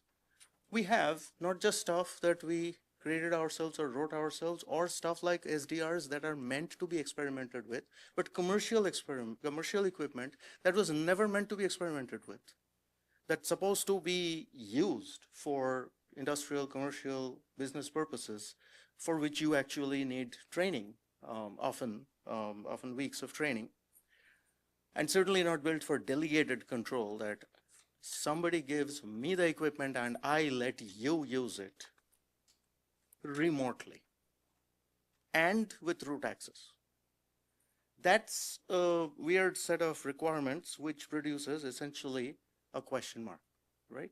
So one of the things up front was how do you conceive this not just as a testbed or a research facility, but a research facility that will not be used by us who are building it and are co-located with it, but by people who will never show up here, who will sit at any corner of the country in their own research labs, in the comfort or discomfort, depending on your office, of your own desk, your own laptop, and use that, right?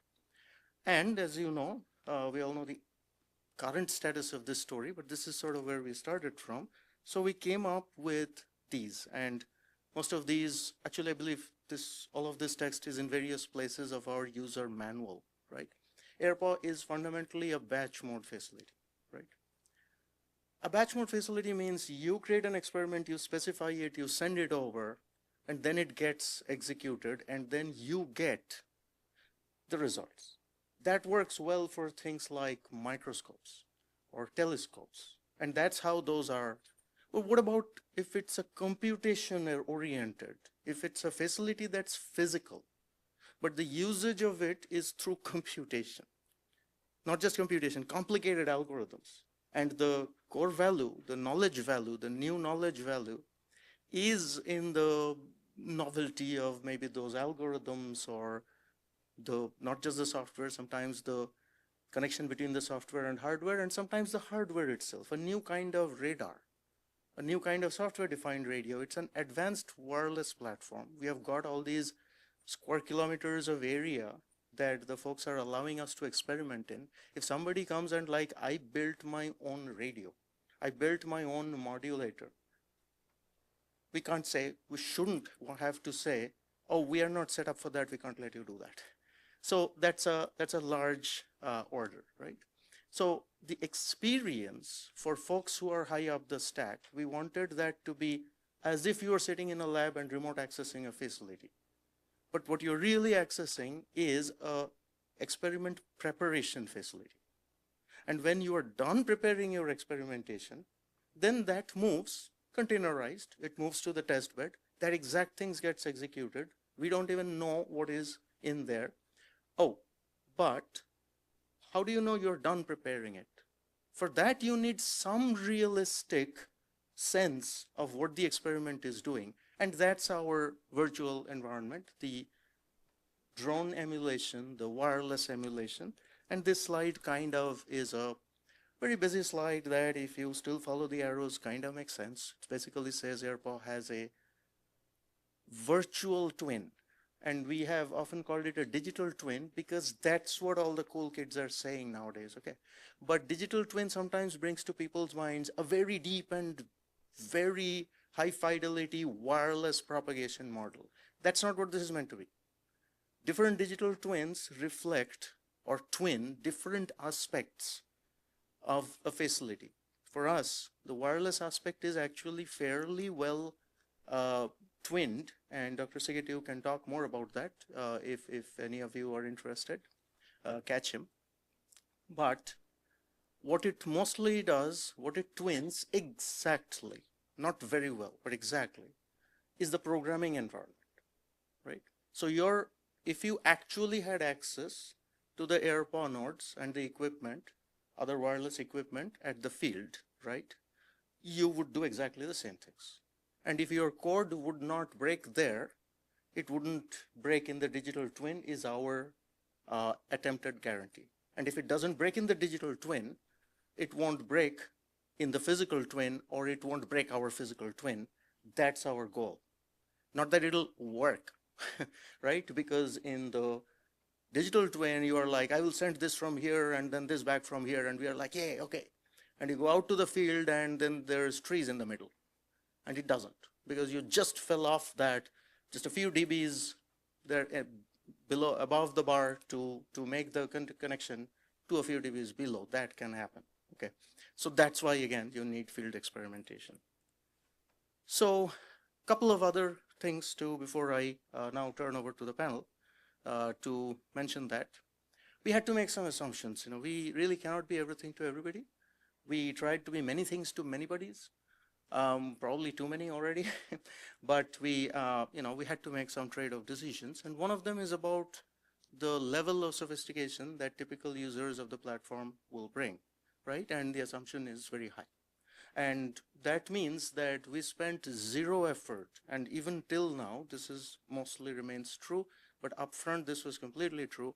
We made zero efforts on putting more layers of usability on devices and equipments.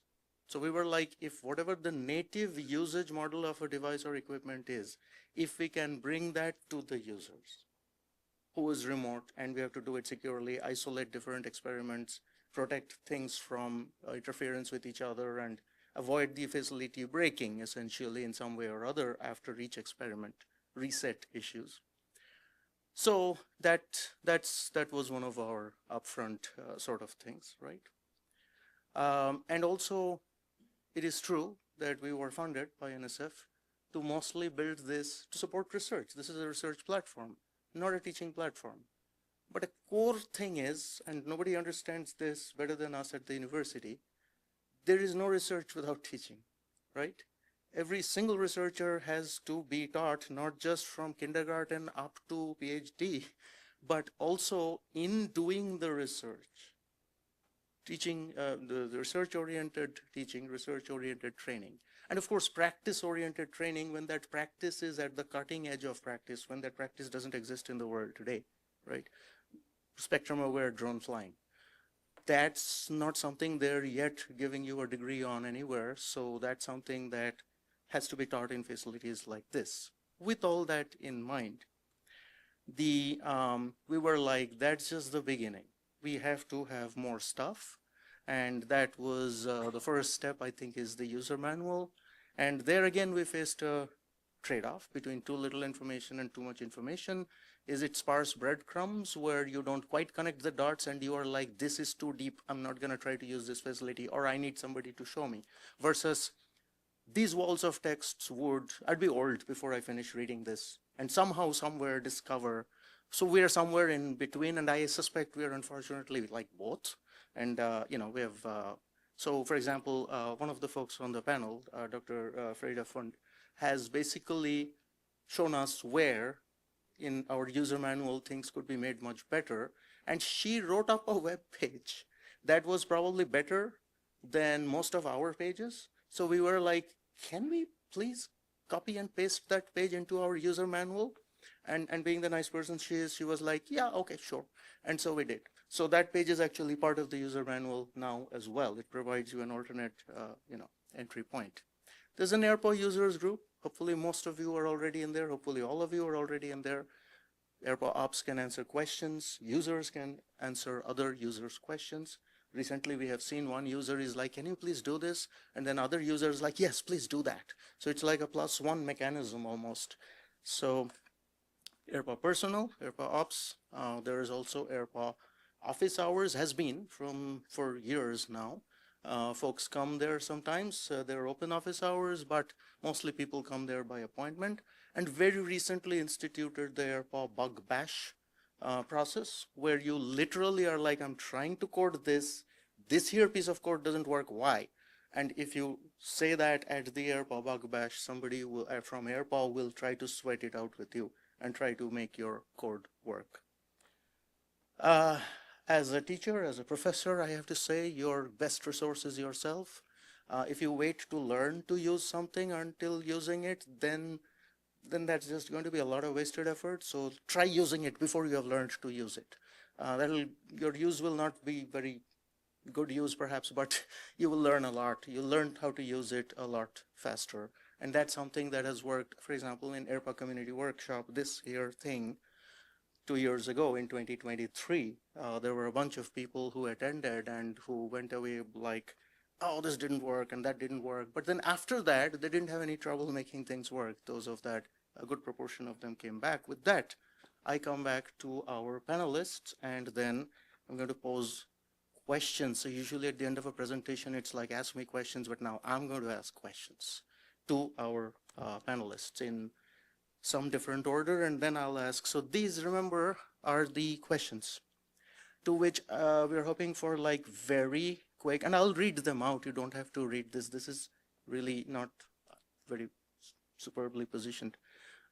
So these are like the 30-second responses off the top of your head. We'll assume they're not going to be very complimentary, not very polished, and you can bug bash AirPo as much as you want. That's great. We want to hear about that. These are all folks who have been using AirPo. As many of you have been through the challenge, but most of these folks for quite a bit longer than that in terms of time, but also in terms of intensity or depth of use, a certain bit of that. So sure. So our basic thing that we are hoping to get out of this panel on behalf of all of you is, how is the thing working for users and how can it work better for users? What's working well, what needs improvement or institution? So George, when you see that long laundry list of devices and equipment and AirPo capabilities, which of those, as somebody that has a job of writing proposals to get funding for yourself and your students to do research and generally answer the questions of science and engineering, which of those look useful?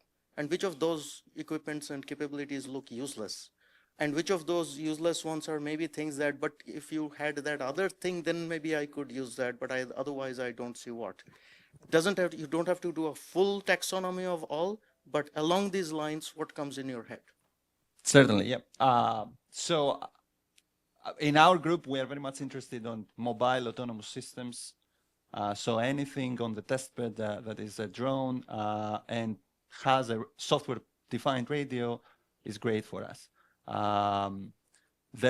Lately, I've seen there is a lot more added to the testbed related to hardware in the loop, software in the loop and hardware in the loop emulation before you actually go to the hardware, which is great. I believe that would have been very helpful maybe to be prioritized before going to the actual testing.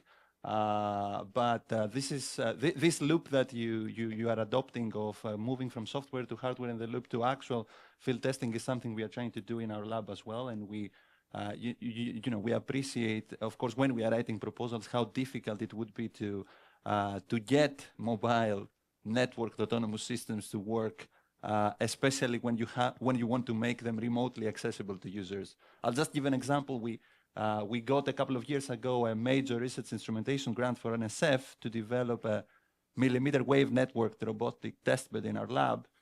Primarily, we didn't want to do that for drones because we know how difficult it is to operate in the 3 dimensions and outdoors.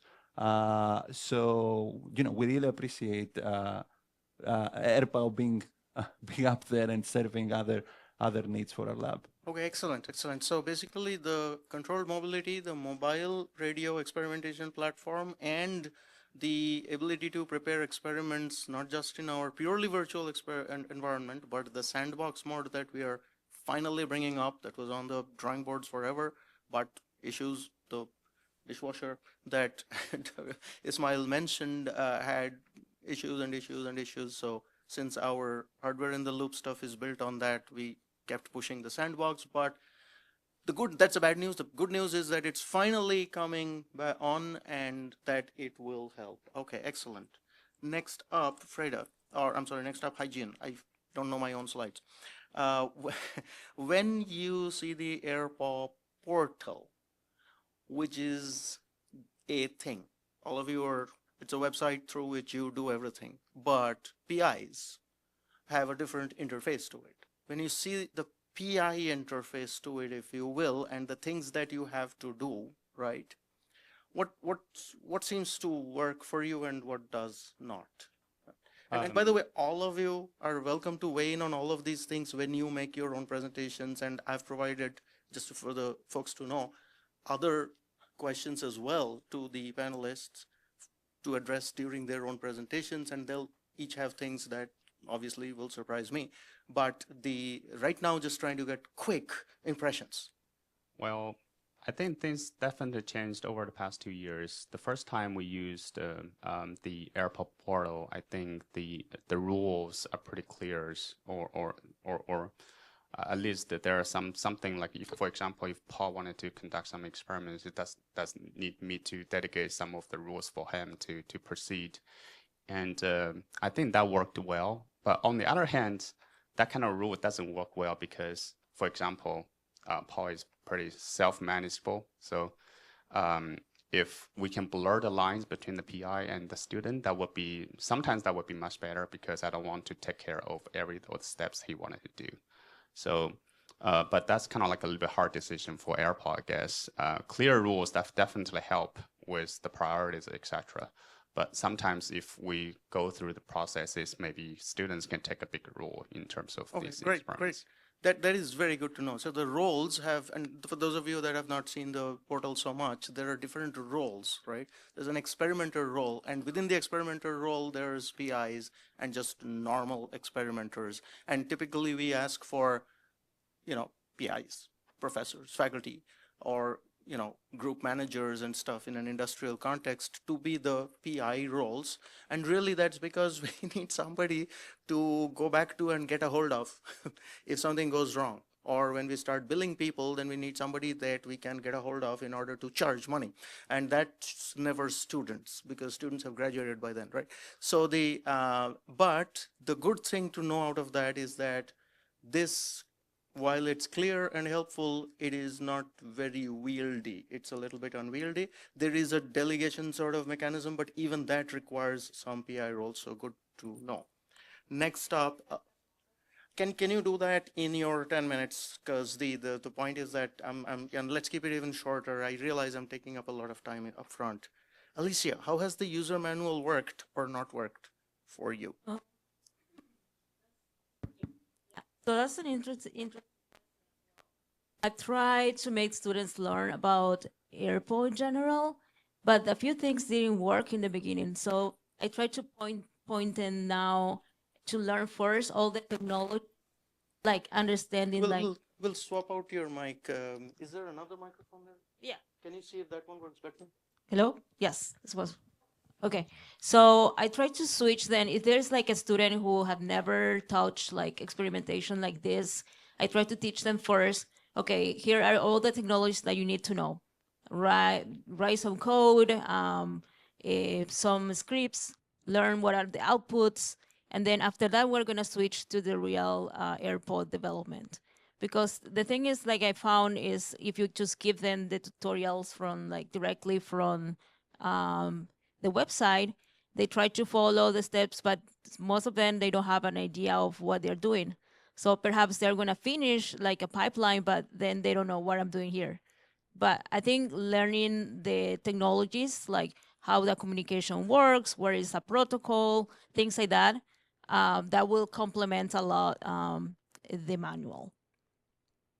Okay, great. So basically you're saying that pointers to content or other content that is a little bit more general in nature, that provides stepping stones to those experiments might be Yeah, good. like Instead of assuming you already know everything you need to do for your research, we are just gonna teach you how to use AirPods. So yeah. okay, great.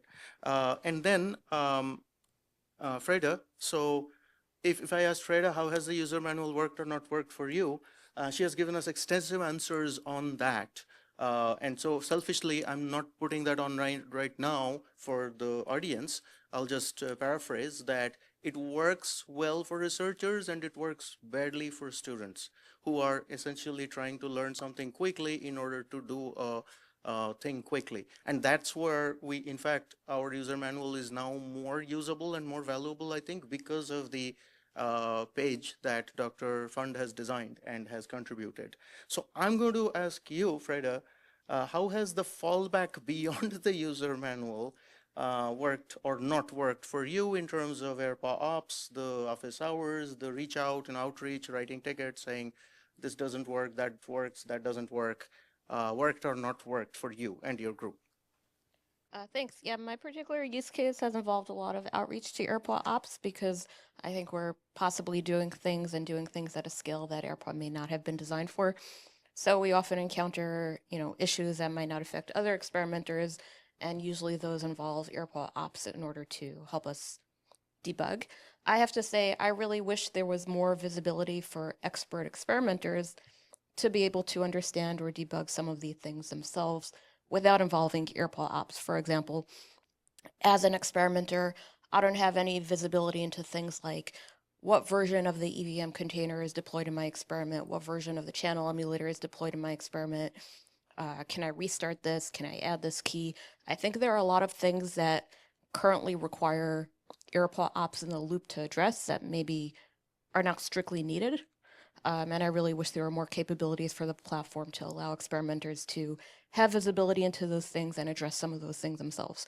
For example, I see on the user group that approximately like 40% of posts on the user group are, can you add this key to my experiment?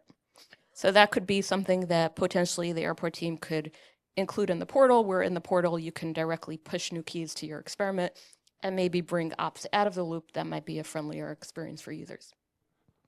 Great, that's very good to know, Freda, and that's, I think, very much on point as well, is that there have to be tiers. This is the same sort of blurring between, experimenters and PIs and more experienced experimenters and researchers and so on. And when Dr. Fund talked about the scale, because she takes whole classes into AirPod, so dozens of students. I'm sure she'll make mention of that maybe. So, but that's sort of what we are talking about, and that's something definitely that we had not necessarily thought of as our main usage model. It is, I I will try not to comment on that adding the keys thing, because that's a bit of a sore point with me as well. I keep telling my colleagues here at AirPaw that please, anybody that makes that request, which is folks like you, so I'm making that appeal directly to you now, please don't. There is a part of the user manual that says if you want to add a key, you should go here and press that button. And I will ask my colleagues to basically keep pointing you to that now, instead of saying, sure, we'll helpfully do this for you. Because it doesn't help. It makes you wait until AirPaw Ops sees that mail and then does it next day or the next time they have some time, and then comes back to you. So it feels like really helpful. Yes, ma'am. Experiment, which currently does require AirPod ops. Well, and it sort of does and doesn't, in the sense that I agree, that is while it's live, but the goal was that anytime you really need to add a person to your experiment, you would save that experiment and bring it back up again. And then all the new keys would get populated, and that does happen. But that's a costly thing as well. And the way to bypass that is to go in through the back end. Perhaps we can even try to provide I had that. no idea that saving an experiment and bringing it up again would add new keys. Is that in the user manual? That is in the user manual. I hope I will go debug the user manual, Freda. Okay. I had no idea. Okay. But that's the intent. Every time an initiate development button is pressed, it looks at who's in the experiment and adds those keys. It's supposed to do that. And it doesn't. Okay.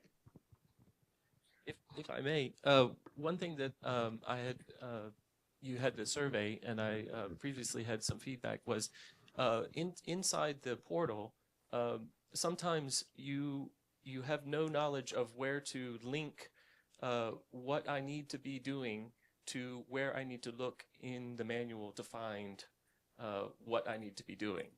And I think that it would be very helpful, and I don't know how to exactly implement this, but to No, you don't have to know. Right, This is right, valuable sure, already. We got it. The user manual keeps pointing to the portal.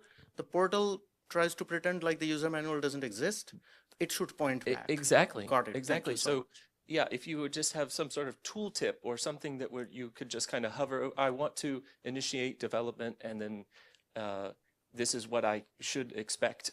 Initiate development should actually do.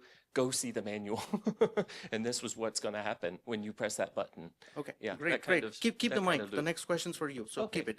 And by the way, some of those seem to have sort of be at the low end of charge, so they keep cutting in and out. Or is it wireless thing? I mean, I shouldn't say wireless in this room. I know this word.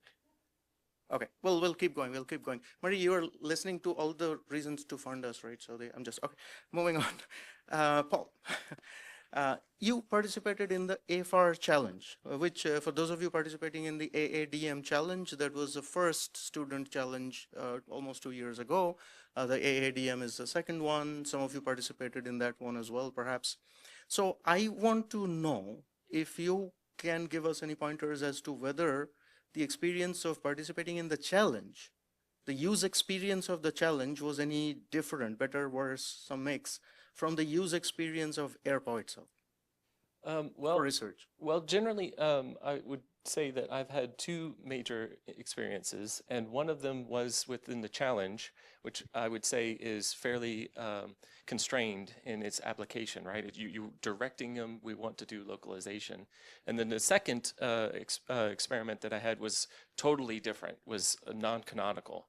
And so from that kind of broad experiences, I'm not sure how I can say that they were different in terms of the portal, just to say that I was able to do it, and I think that's a great thing in itself. And yeah, I hope that addresses it. That's great. Thank you. Thank you. Okay, super. I want to see if there are, so this is, please don't call them out, just hold up hands, right? I want to know if there are questions at this stage for the panelists. Nobody wants to know anything from these people up there. Come on, guys, and just hold up some hands. I won't call on you. So just so it looks good, hold up. Okay, fine, whatever. So we'll move on with the presentations. After that, maybe there'll be more questions. So I'll go right back and in that order. So George, if you will come over, and I will drag this chair off to the side. Now we will stop this, and yes, Carl will find your thing for you.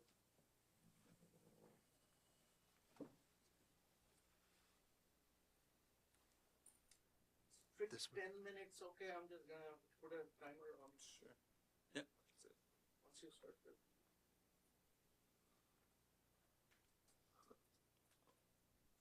Switch screens. Yeah. Yeah, I'm trying to find the mouse. But you can't see that from here. Active PowerPoint.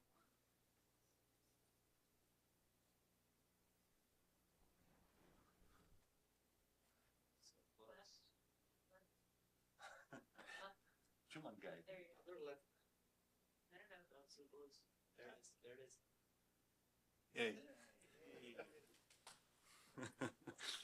Well, thanks again. Just a quick comment before I start that came to mind as we were going through the panel was that, and that might be for the Power Project Office to consider, for those of you that are in the room, I'm not sure how many has engaged with all the Power platforms that are operational, but for faculty that are getting students to, I guess, run experiments on different platforms, it's also very tedious to go through different heterogeneous user manuals and user restrictions and have the students, within the certain amount of time that they have to accomplish their research to get familiarized with each and every user manual until they actually familiarize the graduate.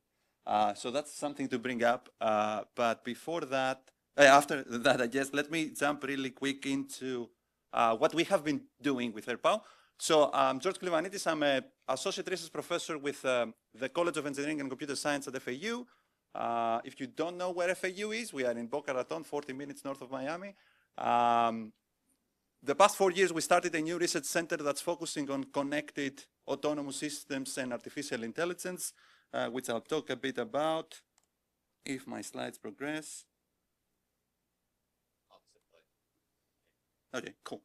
So the vision at the center is focusing on really creating this networked AI, right? Networked connected autonomy across multiple domains. We are near the ocean, so a few of the things that you see up here are robots that are operating underwater, robots that are operating in the sea surface. As I mentioned, we have a testbed funded by the National Science Foundation on bringing millimeter wave connectivity on ground robots like the ones you see up there.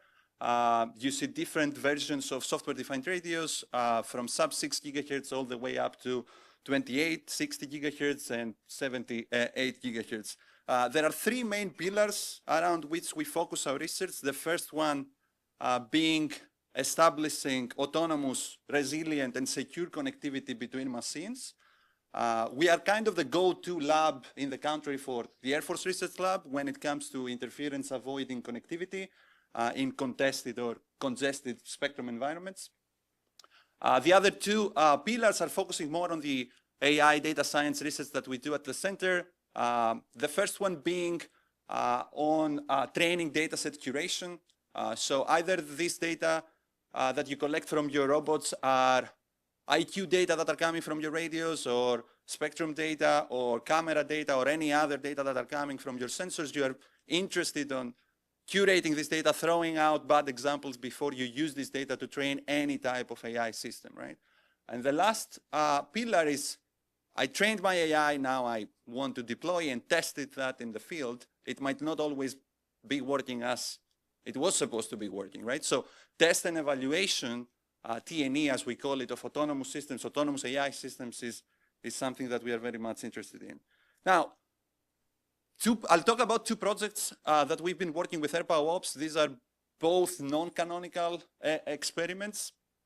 There is a group of PhD and master students and some undergraduate students involved in both projects. The first one has to do with how we can use the ground sensors in Lake Wheeler to monitor the spectrum and detect, classify, and localize a radio emitter that will be on the drone. For that, we have been using a lot the digital twin platform. The idea here is to develop this collaborative RF sensing environment. The radio on the drone is emitting based on a fixed modulation scheme out of 11 predefined classes that we have. We use GNU Radio software to do that. The ground-based nodes are basically triggering data collection based on some received power level. And then we are using all this data to train different types of distributed learning algorithms, including federated learning. And the goal is to improve modulation classification accuracy via potentially fusing data from all these sensors. The next project is focusing on security and mostly how can we authenticate devices by capturing the hardware impairments of these devices out there in the field. So there is this research area focusing on radio frequency fingerprinting, right? If I could potentially extract the hardware impairments created by your power amplifiers, your ADCs and DACs, and create a feature vector for that specific device, hopefully when I go out there in the field, I can tell that this is device number 1, device number 2, device number 3. And if I know which devices are allowed to access my network, I could use these impairments to allow them to enter my network, right? So we've been doing so far mostly tests with data that has been collected by another power platform called Powder in Utah. And we have been training different neural network architectures with both spectrogram and raw IQ data. Part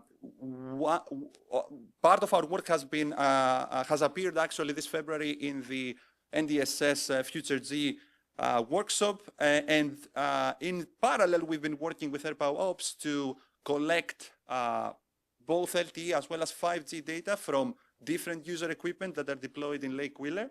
And we've been collecting data both from the Ericsson base station that is on site as well as from a software-defined radio that is co-located with the base station, sniffing this IQ data. So the objective would be to make this data set available eventually to the community, to all of you, as well as test some of the existing architectures that we have developed in the lab. That's all for me. I think we are within 10 minutes, right? Yes. Any questions? Or we take questions after? Questions after is good, but since you are so kind as to actually finish 3 minutes early, yes. If there are any burning questions, please ask them. Ah. In case there is a question. Yeah. Sometimes we don't have as many mics as questions. Now we have more microphones than questions. But thank you, George. Thank you. We'll catch you later. Thank you. So, and I believe next up we had Fredo, if I'm not mistaken. If we can see that slide. Or whoever's up next. Fredo's going to speak next. Purple, exactly. Thank you very much. Okay, so hello, I am Freda Fund. I come to you from NYU, and I am here to take a stand that research infrastructure belongs in the classroom. And this is a stand formed on some years of experience bringing research infrastructure into the classroom. So over the last 10-ish or so years, I have forced several thousands of students to engage with research infrastructure in courses on computer networks, wireless networks, network security, most recently on machine learning systems, engineering and operations, using infrastructure such as Cloud Lab, previously Genie, Powder, Orbit Cosmos, and Fabric and Chameleon, and of course, AirPod. So I'm here to talk about my experience using AirPod in the classroom. And the specific context for my use of AirPod in the classroom is Intro to Machine Learning for mostly master's students in computer engineering and electrical engineering. You may have heard machine learning is kind of a big deal. It's a popular class. So at NYU, in ECE specifically, we have 3 sections in the fall. I teach one of them and get approximately 200 students. 1 section in the spring where I get another 100 students or so. And I also offer it in the summer and get another 20 students or so. So it's a popular course, and that's my typical class size. I first started using AirPo in this course last summer with a little pilot group of 15 students. And most recently, this past spring semester that just concluded, I did it again with 100 students. I'm going to tell you more about how I use AirPo and exactly what that looks like in my class, but first I want to explain a little bit about why I feel so strongly that research infrastructure belongs in the classroom and can be in the classroom. So since I use AirPo and IntroML, this is a slide from week 1 of IntroML. So in the very first week of Intro to Machine Learning, I tell my students that, when you're doing machine learning, right, the whole deal of machine learning is you reduce some really complicated real world problem into something that you can kind of have a nice little neat data set and a nice little neat benchmark and then train a nice little neat model to solve, right? And then you're done and you're like, yay, we did it, we solved this real world problem, right? But the process of reducing the real world problem into something you can solve with machine learning means that, when you've done it all, you haven't actually solved the real world problem. You've solved some approximation of it, right? And then you have the hope that if you have a solution that does really, really, really well on the approximation of the real world problem, it will do well enough in the real world. Right? So there's this kind of general idea of this metric gap when we're training machine learning models. And it occurred to me a while back that we have the same problem when training human learners. So as an educator, my job is training human learners, right? And to a very large extent, we're doing the same thing when we train human learners, right? So we bring them into the classroom and we give them toy problems to work on, and they feel really good, they can solve these toy problems, and then they get out into the real world. And our hope is that if they've been doing really well on the toy problems we give them in the classroom, they'll do okay in the real world, just like the machine learning models. Now, with machine learning models, there's this idea of overfitting, right? Where the model can develop some maladaptive behaviors that work really well in the training environment and for the training data, but that hurt its performance in the real world. And just like with machine learning models, I can see the same thing in the human learners who I'm training in my class, where, let's say in intro machine learning, sometimes they develop maladaptive behaviors that are very specific to the toy problems and toy environments that don't work so well in the real world. For example, in intro ML, it's very common for students to think they can solve every problem by throwing enough compute at it. Right? And that's something that works great on toy problems, but if you've learned to solve problems like that, it doesn't help very much in the real world on much bigger problems. So this is what I think is the main benefit of using research infrastructure in the classroom, right? So we spend all this time training human learners, but in many cases, the scenarios we're using, the toy problems, the way we assess students are not really aligned with the goals of having their learning generalized to more realistic scenarios. And research infrastructure like AirPod can help with this. Yes, it can help in ways like making the abstract concepts more tangible. It's easy to share experiments. It gives everyone access to the infrastructure. But also it's really useful for kind of helping students get out of some of these little toy problem boxes, right? And have to address open-ended and large-scale design and engineering problems, big problems that can grow with students as they advance in their education, and help them avoid some of the kind of maladaptive behaviors or ideas that they might develop if they only engage with the standard toy problem. So with that introduction in mind, this is how I used AirPod in my intro machine learning classroom. Okay? So the context is, it's a standard intro machine learning course. My students don't necessarily know anything about wireless or drones or any of that, and they don't have to. The lecture topic that this assignment goes along with is the topic on support vector machines, kernels, and hyperparameter optimization. And for this assignment, the message I want students to learn is you cannot necessarily solve every problem, first of all, by just throwing compute at it. And secondly, that understanding what's going on in a model and understanding how it works will often get you a lot farther than throwing compute at the problem. So this assignment is based on the AirPod Find a Rover challenge that we participated in last year. And we give students all of the code that they'll need to run. So we give them our solution to the Airpaw Find a Rover challenge, actually. They're not really writing code. And all they have to do is design the model and hyperparameter search strategy in order to kind of solve this challenge. But the way that they're prompted to do that is by running some experiments and then visualizing the learned model after each experiment. And the idea here is to be able to look at these visualizations and understand, hey, that's under modeling, hey, that's overfitting.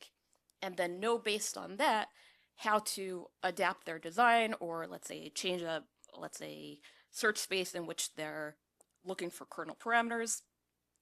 And this has been actually very effective. So in my final course of the semester, final week of the semester, I do a review class where I ask students to tell me about a time when you realized you had to really understand models and not just know how to write code. Or tell me about a time when you realized you can't just throw compute at every problem. And many of them cite this assignment. So logistics are, I give them 2 weeks for it approximately. There's an intermediate deadline for creating an account and join a project, because otherwise they would all try to do it an hour before the deadline, and that's, you know, a human in the loop process, so that doesn't really work. Then there's a second intermediate deadline for finishing my Hello Airpaw, so that's kind of the timeline so that we can debug any issues with their VPN software or the Q ground control software. You know, when you're supporting 100 students, each with a different laptop and operating system and library versions, you need time to debug those things. And then a final deadline a week later for them to kind of have finished their original design and be able to justify, why did I pick this model and why did I pick this hyperparameter search space for my experiment? So I think that's about all I had to say. I also kept it under 10 minutes, right? Yes, you did. Almost 2 minutes left. Would you like to add your comment to the question I asked Hajian before? So your question was about the PI role in the portal. So I have to say the PI role in the portal, PIs are supposed to have all the responsibility, and you give us all the responsibility, but none of the capabilities to actually act on that responsibility. For example, I don't think I'm technically supposed to have the ability to retire student projects. The only responsibility I have really is to admit students or not admit students to my project. But once they're admitted, the retire button is grayed out, but I found that if you edit the description, you can check the retire box and retire experiment anyway. But I don't know if that's intentional behavior, but I can do that. I don't have access to SSH into my students' experiments. I wouldn't mind if like the PI key was on every experiment so that if needed, I could get into it. So the high level view is, you know, PIs have the responsibility, but the only actual action you can take is admit a student or not admit a student, which I don't feel like gives me the level of control I need to act on that responsibility. These are incredibly valuable, and we'll get back separately on that. I'll comment on it for a moment. Sorry. Yeah, so these are incredibly valuable, you know, input for us. So, for example, to show you, first of all, you realize, you folks, whenever you talk about the portal and backend and things like, you're just creating more work for Chris. We're just noting these things down, and they go into his work list, basically. So, but in this case, just to show how little that work is, right? So what we thought, and this is an example of us guessing how it will get used, is that a lot of PIs may not want to be bothered with that. PIs actually have the ability to add themselves as experimenters in their own experiments, and then they are PIs and also experimenters. But we didn't do that by default because we thought of that as a feature. What I've learned today is that's a bug. When a PI creates a project, every experiment that gets created under that project probably should add the PI as an experimenter by default without requiring the PI to do that. Yes. Oh, we can't do that. Oh, we can't do that. You're going to get emails. I'm kidding. I'm kidding. We'll see what can be done. Yeah, well, it's a part of faculty life. You get, you know, emails. So I think next up was Hajian. Will you please?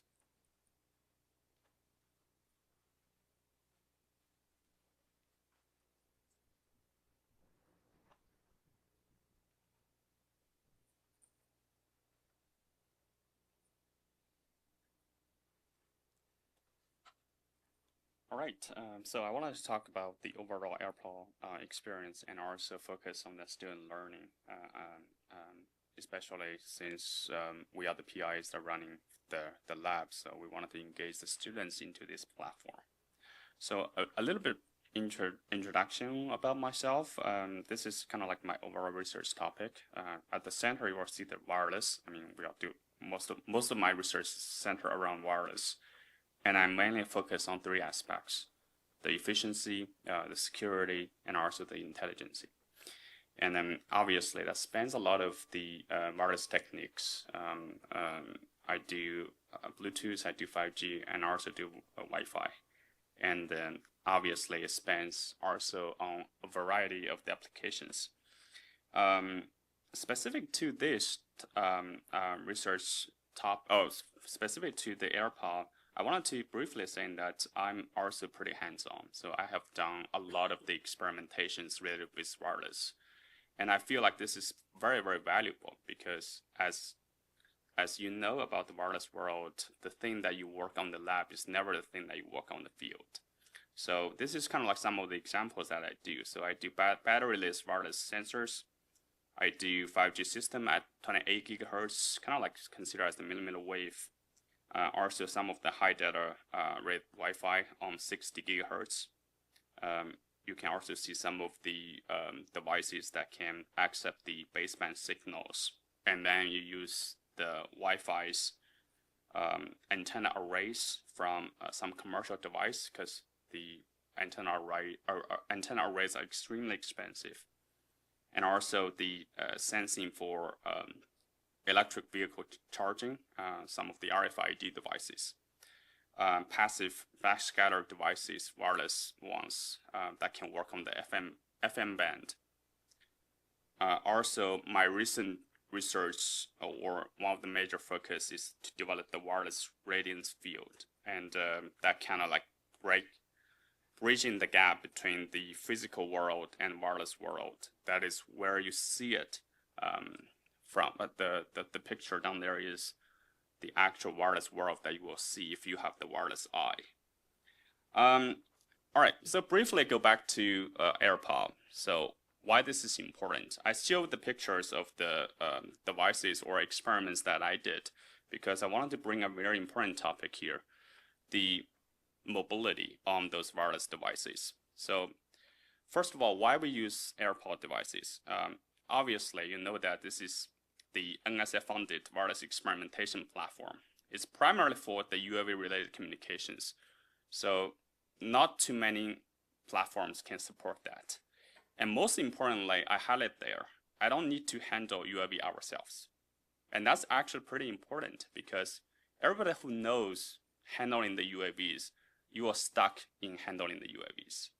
There are a lot of logistics issues behind it. You need someone who can operating on those UAVs. You need to, if you don't take the UAVs from the commercial market, then you need to build up your own UAVs. That takes a lot of time, a lot of money, and you need to get some kind of license.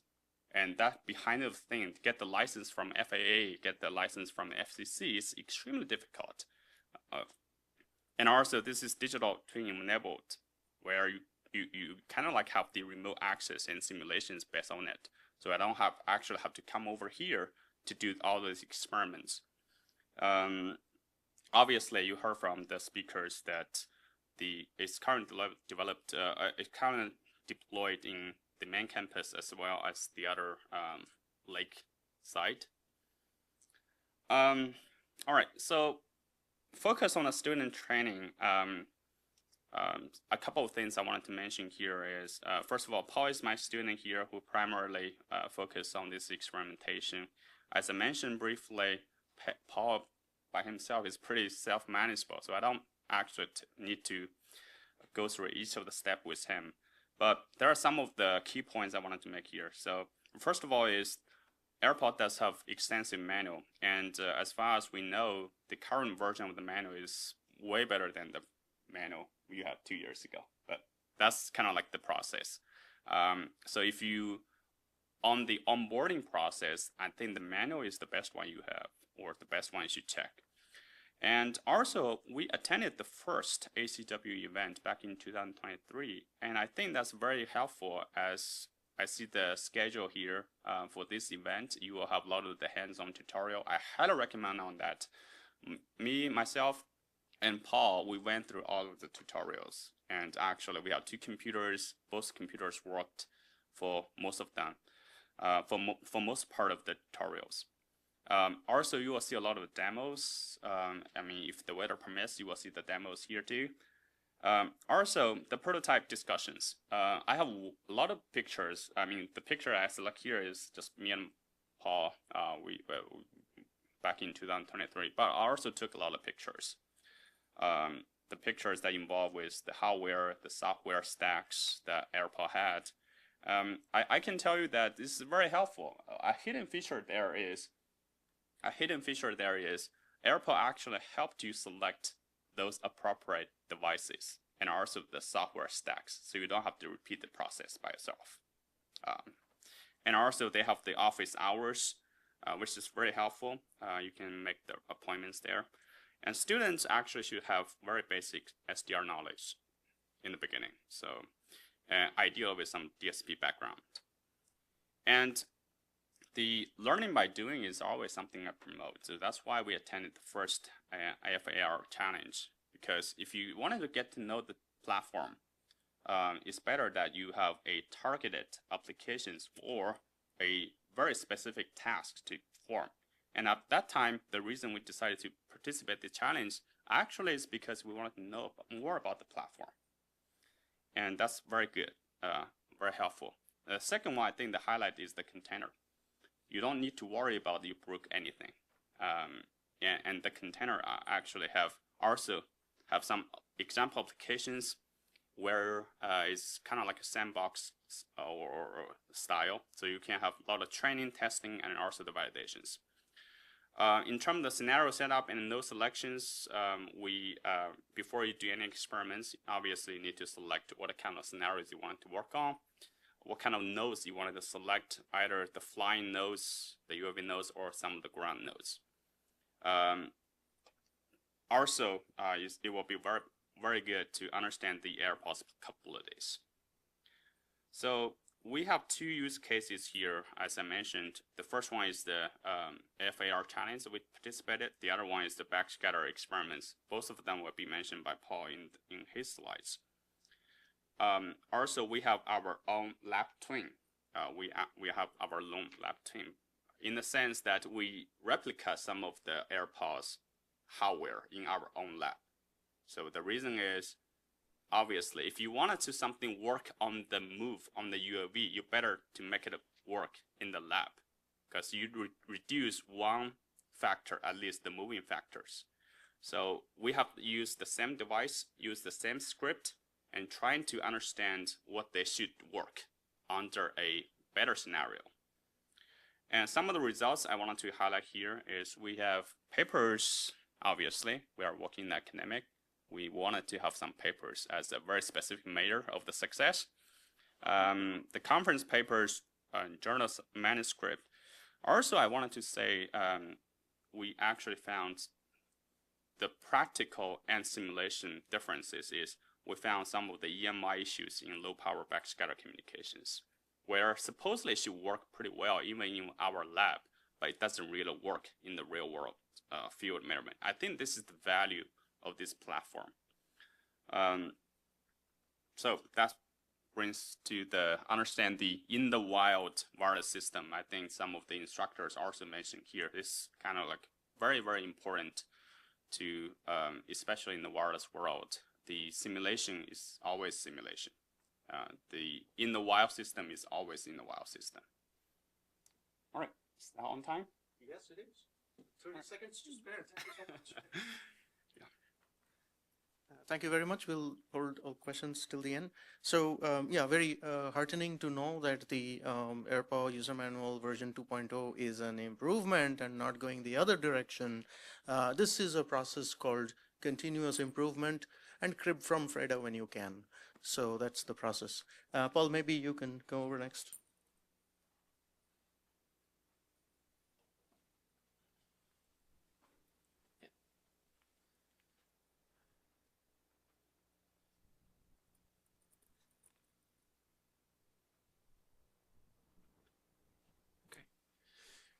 Okay, as Dr. Sun mentioned, he covered a little bit, and that's actually going to help me because I'm going to have to talk fast to get through some of this to try and get 10 minutes. First off, thank you, Dr. Duda, for doing the panel. And want to thank AirPaw, the whole AirPaw team. I want to thank Sun Lab and Dr. Sun. This is couldn't be possible without Sun Lab and all the support that we get, family and all of that. When I first came to UGA and started working with Dr. Sun, we wanted to explore these active sensors that were batteryless, and we wanted to kind of do some feasibility studies and make sure that the systems understand more about how these operate. Can they cooperate? When do they break? This is kind of the AirPaw philosophy in some regard, right? This is experimentation. We want to find out how it works, when it breaks, stuff like that. And so this is kind of, we're going to table this for the side, but this is kind of the logistics pathway feasibility study that we're kind of thinking about, and we're doing stuff like that. Along comes the AirPaw workshop and the AirPaw challenge. And we kind of had the find the rover. I think that's been explained pretty well.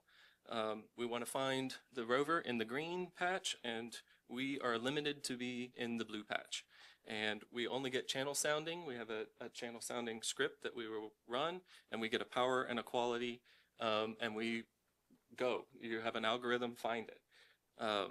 And so I started off with what I knew. What I knew at the time was Robotarium. And so I applied Gaussian process and Bayesian optimization, and we can see it's doing pretty well. But I was also able to check, we knew we were going to counter noise. What kind of noise? I can apply certain noise to this. And we can do different acquisition functions. And I can apply that, and you can see that one didn't do so well there, so we're not going to use that one.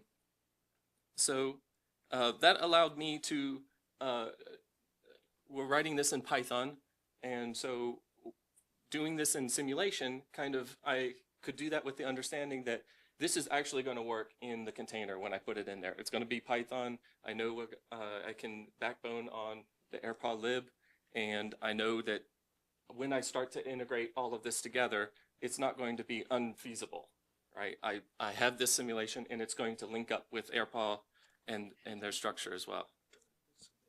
Oh, okay, louder, okay. So the next kind of step is to do testing. What actual data am I going to ingest? We get a nice trial run from AirPaw. We get data here at the top right. This is actually localization with distance, relative to distance. So you can see a nice path loss, but you can see lots of noise. And what we're not going to see is this. What we're actually going to see is a time series coming in. So we take that data, we see it as a time series, and we apply lots of filters to it. We use Jupyter Notebook. It's very helpful to kind of see and iterate on these filters, and they're not good enough. This is a Hampel filter, and we can see that we're still injecting a lot of noise into our model. So moving on, we are able to replicate a lot of the channel sounder in the lab, not amplified obviously, and we are able to move the receiver around like the drone was. I could put it stationary, I could put it closer, I could put it farther away, I could collect more data, so we can augment our data set. This is, now we're broadening our scope of our learning. And I can address and still apply all the filters that I wanted to here, and I can actually see by putting my hands on the data, seeing what I'm getting, I can see that the variance of the quality seems like a pretty good filter, right? So knowing this, we start moving on and we start integrating into AirPaw. So we start building a pretty complex structure. I'm not going to go through all of that. I don't have time. But I know that AirPaw has a pretty solid foundation. I know I'm going to be within a container. I know if I crash something, container's not going to crash all of AirPaw. And, you know, I can do stuff like that. And I can also run sub-process. I know that GNU radio is going to be running in the background. I know that GNU radio is going to do a FIFO. I don't want to use a FIFO. I want to do something else. I'm going to put in my own socket, and I'm going to attach to that socket. I'm going to run a sub-process, and the sub-process is going to collect all of that data for me, and it's going to be available when I want it, filtered right there. And so it's going to be a nice, stable algorithm for finding the rover. Yeah, and we have timers and all of this other stuff, right? So we can do this only on foundations that AirPaw can provide. And I don't really want to run through the data, but you can kind of see some of the results here, the final results. And altogether, the filter did pretty well with some caveats, but we learned a lot. And so returning back to tag research, it fits very nicely with what we have experienced so far. I use what I know. I know that I can use a rover, a multi-rotor, and I know that we want to push the bounds of these wireless tags. And thankfully, we were able to communicate with AirPaw and say, hey, we have this idea. It's actually a little bit outside of what you normally do. It's non-canonical, but what do you think about that? And we have we approached them. We were able to get a nice CAD model for the SAM, and I was able to design a platform that we could put a cell phone. We go through all the back and forth. Will this fly? Will this not fly? Is this too heavy? Is this going to work? And, you know, I'm able to have a flow of what I think the mission should be and how we're going to plan it out. Visual aids are very good for this. And now we're flying, right? And so we go through all of these steps. We mount it. We send it off to AirPaw. They mount it to the drone. It's, as far as I know, very seamless because we had CAD backing. We had, the digital model, the digital twin.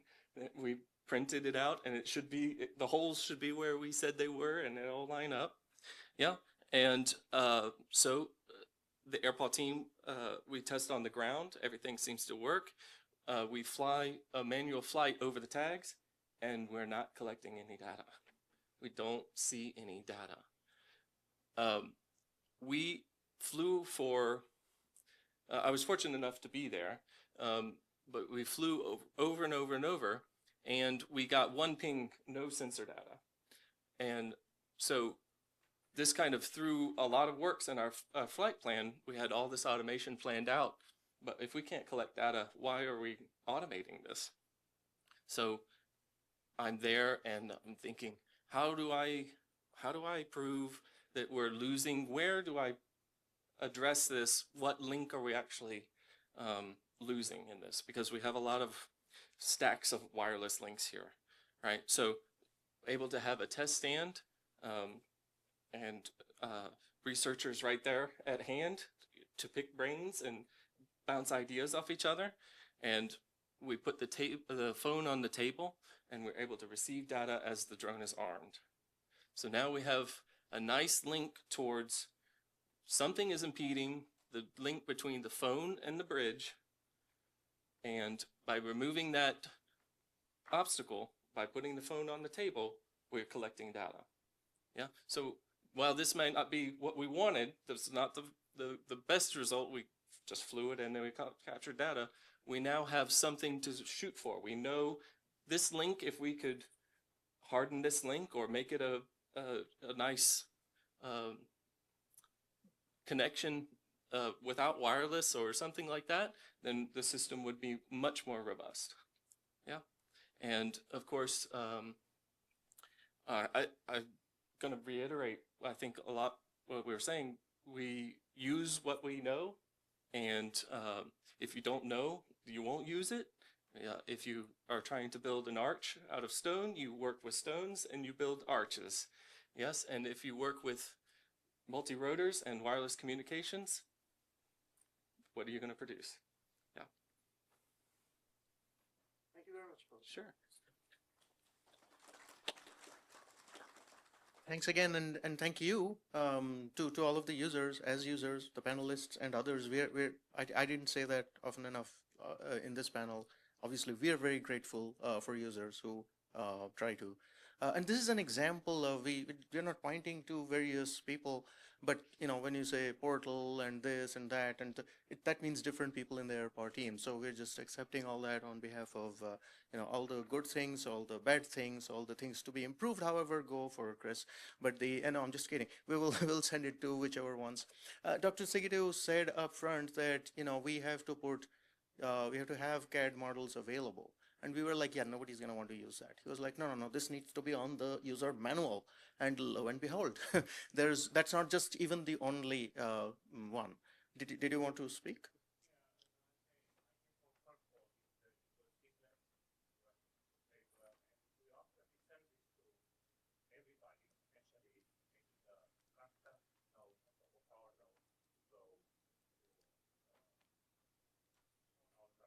Yeah. So, and in the user manual, it says that you can go to custom stuff. When you run out of things you can do with our canonical mods, go on to those things. Don't worry about the cost. Your advisor is going to pay for it. So okay. So the next up, last but not the least at all, finishing strong, Alicia Esquivel, please. You pronounced my last name very well. Oh, okay. Yeah. I'm glad. Yeah. All right. Oh.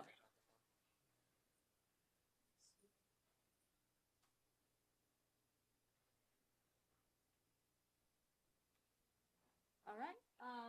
So my name is Alicia Esquivel. I'm a PhD student at the University of Missouri, and I've been working with NSF-funded testbeds for my entire PhD.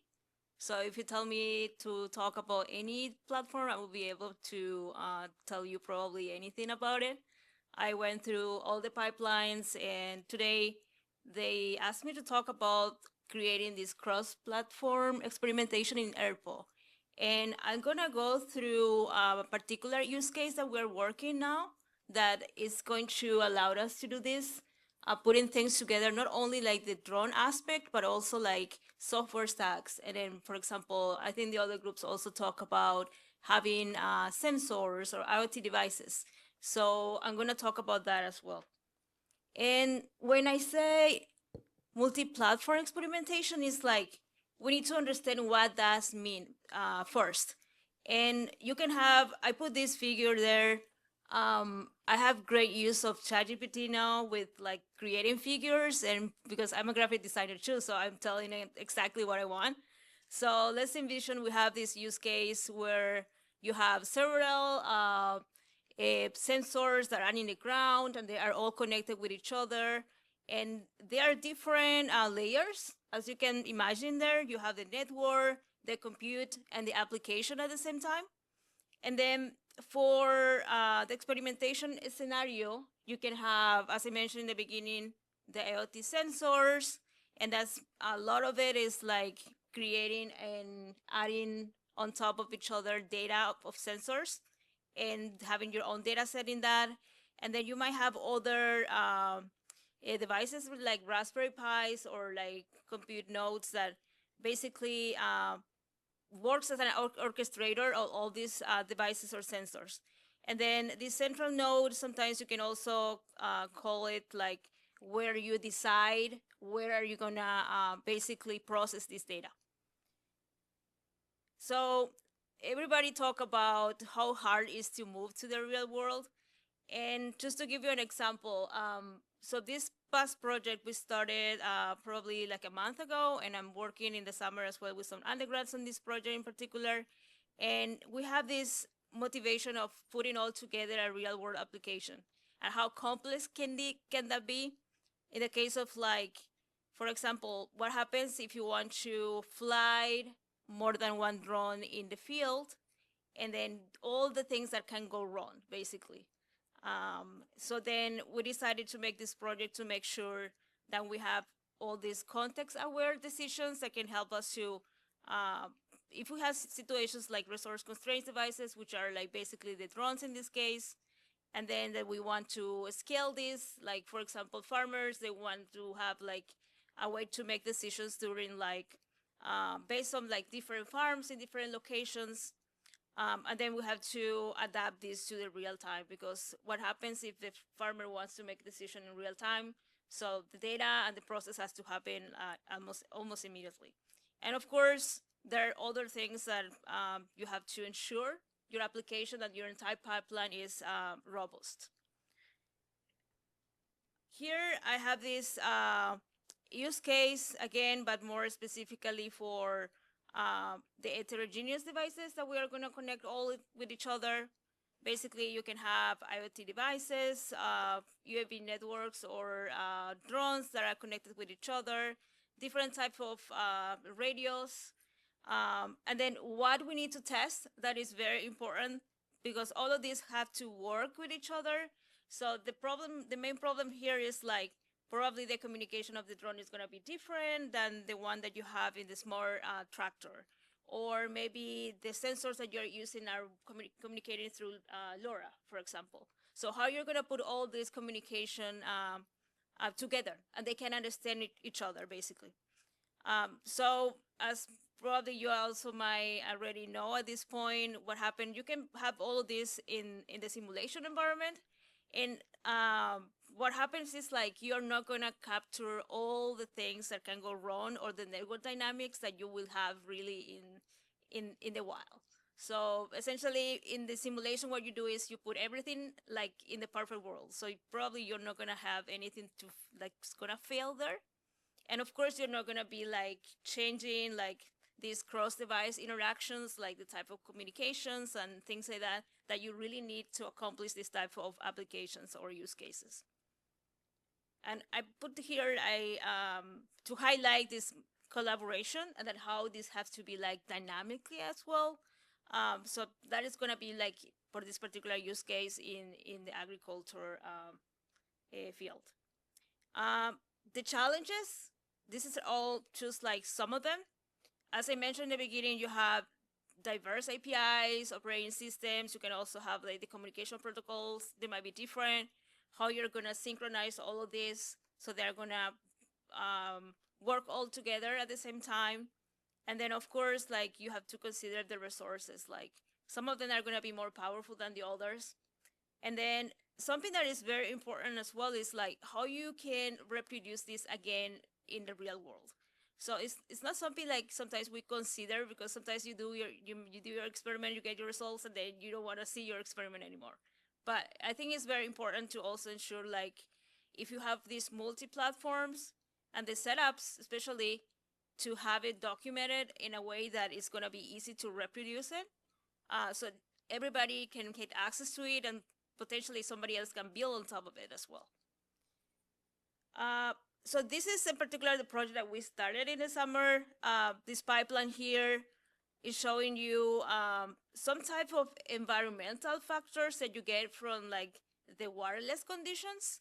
And I did some reverse engineering with the data sets that AirPod provided us in the website. I think that was kind of cool, because I was able to just get certain metrics or like features that I needed in order to make decisions. And I make like a decision engine that was pretty much like very straightforward, but I wanted just to test if the data sets that they provide would be helpful for me if I wanted to script something and I just get like a decision strategy that is not going to be smart at this point, but it's going to help me to make decisions.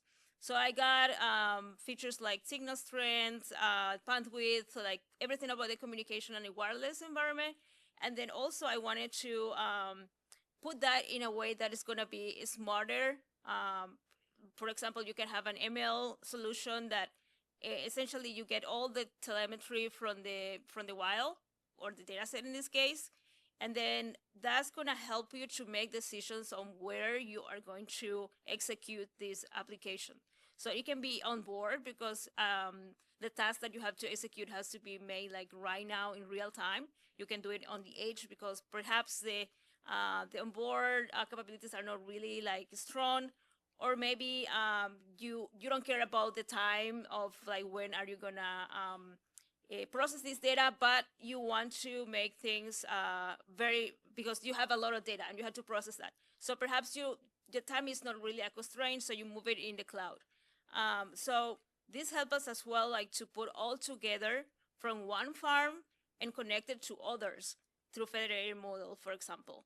And then the things that we are thinking right now as applications in particular, mosaicing, for example, like putting together a bunch of pictures that we collect from using drones, and then plant counting and things like that are very like critical for farming operations. And that's what I have for today. Excellent, thank you. Mm-hmm. So let me see if I can go back to my slides. Do I find the time?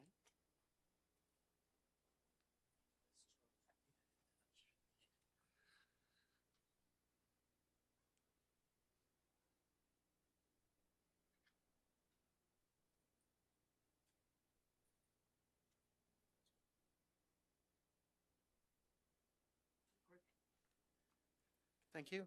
Thank you, Carl. And thanks to all the panelists. We have time left for some questions. I hope you will ask questions. We have held the panelists to 10 minutes each. And I think this may be the first time I've seen 5 academics in a row, all of them get in within time, in less than time, right? So I'll try to emulate them in the future. So one thing to add, if you will, just because I mentioned that, and again, it came up here. So this is an academic testbed, right? Of course, we are very hopeful that this can produce real world impact as well. So industry researchers can also use this. Who are industry researchers? There were people who were student researchers just a few years ago, right? So it's a continuous spectrum. We hope to make impact. There's a lot of downsides to a testbed facility being in a university run by university people, but the upsides are just not replaceable, which is what we saw from those last 2 presentations as well. And that's now, having said that, I also mentioned that your advisor is gonna pay for it. So far, we haven't had to pay for it because NSF's been paying for it. But the model that NSF uses for these things is that they give us a chunk of funding and we build this and operationalize this. And then the operating costs of continuing to keep it operating comes from the usage of the testbed. And that means usage is a pay per use, like a fee-based model. Now, I just wanted to give a quick idea of where that goes, if you will, right? So you see folks like us in the room, just to be absolutely clear and to assure you, when you, not you, your advisor, whoever, if you are an advisor, then you take a chunk of your grant money, right? Most advisors, most of their grant funding goes to student salaries and student support and tuition, right? That's how that works. If it's real world experimentation, then there's equipment cost and testbed cost. And even those, if you buy like entire servers cost a lot. But with the cost of supporting one student for one semester, you can buy a lot of servers. So that's not really even the biggest part of the cost. When you are, when your advisor is budgeting part of the funds to pay for AirPaw usage, right? You're not paying my salary, no part of it, or Dr. Guvench's or Dr. Sigitu's, any of that, right? But we do need people whose 100% full-time job it is to keep AirPaw running and to help these experiments run, because AirPaw is not really an all in the cloud kind of thing. If it were, its value is different. That's probably means my time is up. So you're a little part of what what your advisor is budgeting and is paying AirPaw or will hopefully be paying AirPaw goes into supporting other students like yourselves, but a lot of it goes into refreshing the equipment, keeping things at the top edge, necessary maintenance, and also literally hiring people to run these things, to keep the facility running, keep the lights on. So that's if you will, I wanted to put my earlier remark into perspective. So now with all those presentations, I want to see if all of you as potential users and current AADM based users of AirPaw have questions for these folks. Yes. I think we may want to give you a microphone, I'm told. Can you hand that forward? Thank you. Is this not on? Yeah, just keep using it. It'll Okay, there we go. So I have a question for you, Freda, about more from a teaching perspective, because at the end of your presentation you were talking about the engagement you were getting as well as the steps you were doing to make sure that the students kind of stayed accountable. And I've noticed both as a student and as a former teacher that I found that a lot of students nowadays have become a lot more easily scared off by a lot of the challenges that could come with, say, like learning neural networking or like machine learning. And so I'm curious what strategies you've used or would recommend for getting people more engaged in that challenge. Question. So my MO is essentially my class is a lot of work, but there is also a lot of support. So for example, an experiment like this that I ask my students to engage with on AirPaw is I tell them the anticipated time is approximately 7 hours over 2 weeks. So I tell them upfront it's an investment of your time in hopefully learning. But in exchange for asking for my students a lot of their time and effort, I try to be very intentional about what learning activities I'm asking them to engage in and what exactly I'm asking them to do as part of that learning activity. For example, I'm not asking them to learn how to use AirPaw, I'm not asking them to learn wireless, etc. And also giving a lot of support. So for example, in the materials I mentioned, there are video recordings of myself going through the entire thing, and students can kind of follow along step by step. And that's the case for many of the activities I ask my students to engage in outside of the classroom, that they can follow along with the video. We have a Q&A forum where students ask questions. We have office hours 3 hours a week. So I think that the answer to that is you can ask a lot of students if you're offering a lot of support in exchange, and students are aware that their support is available and they can kind of get it to help them if they're stuck at any point.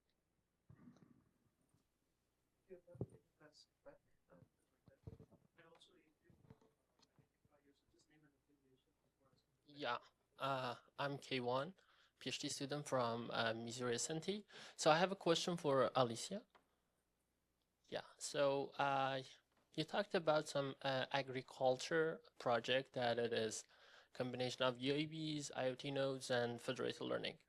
I wonder if you implemented it on AirPaw or you are gonna do it in future.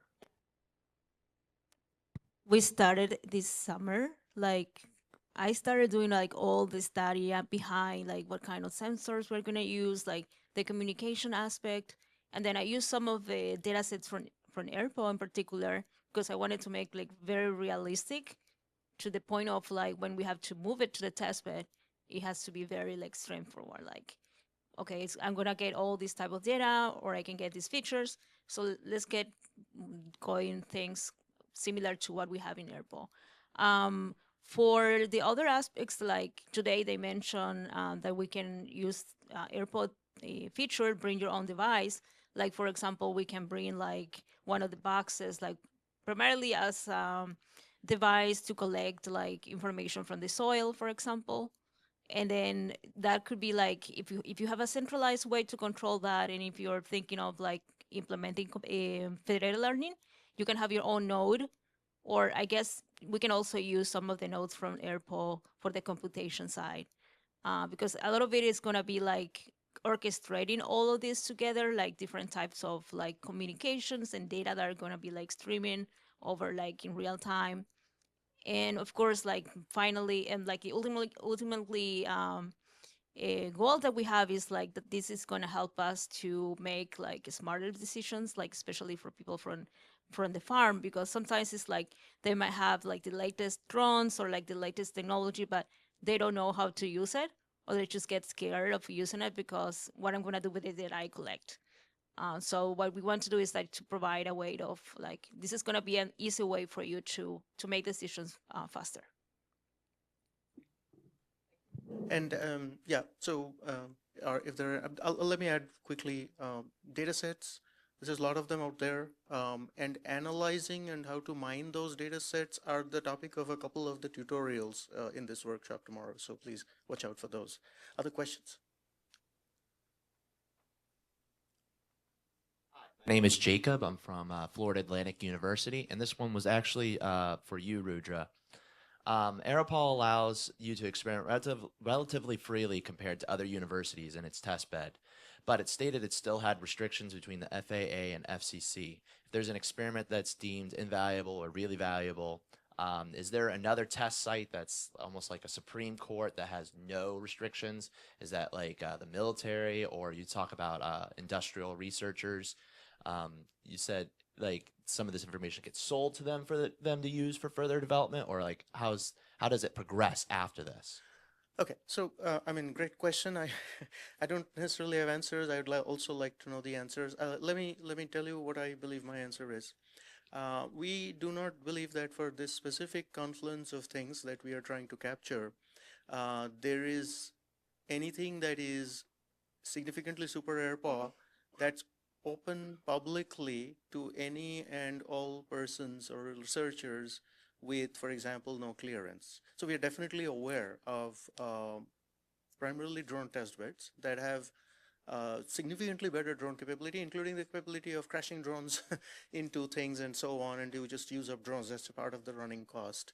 Certainly the military operates some of those. We're aware of some. We're probably unaware of many, but those are not available for us to experiment in. The goal of the National Science Foundation, of course, is to enable research at large, and that's what we are geared towards. As far as NC State goes, we do have, there's actually an entire airfield in which we can fly stuff and land. I mean, there are whole landing strips. The Butner Airfield, we have the capability of taking winged airplanes, but that's not airpaw.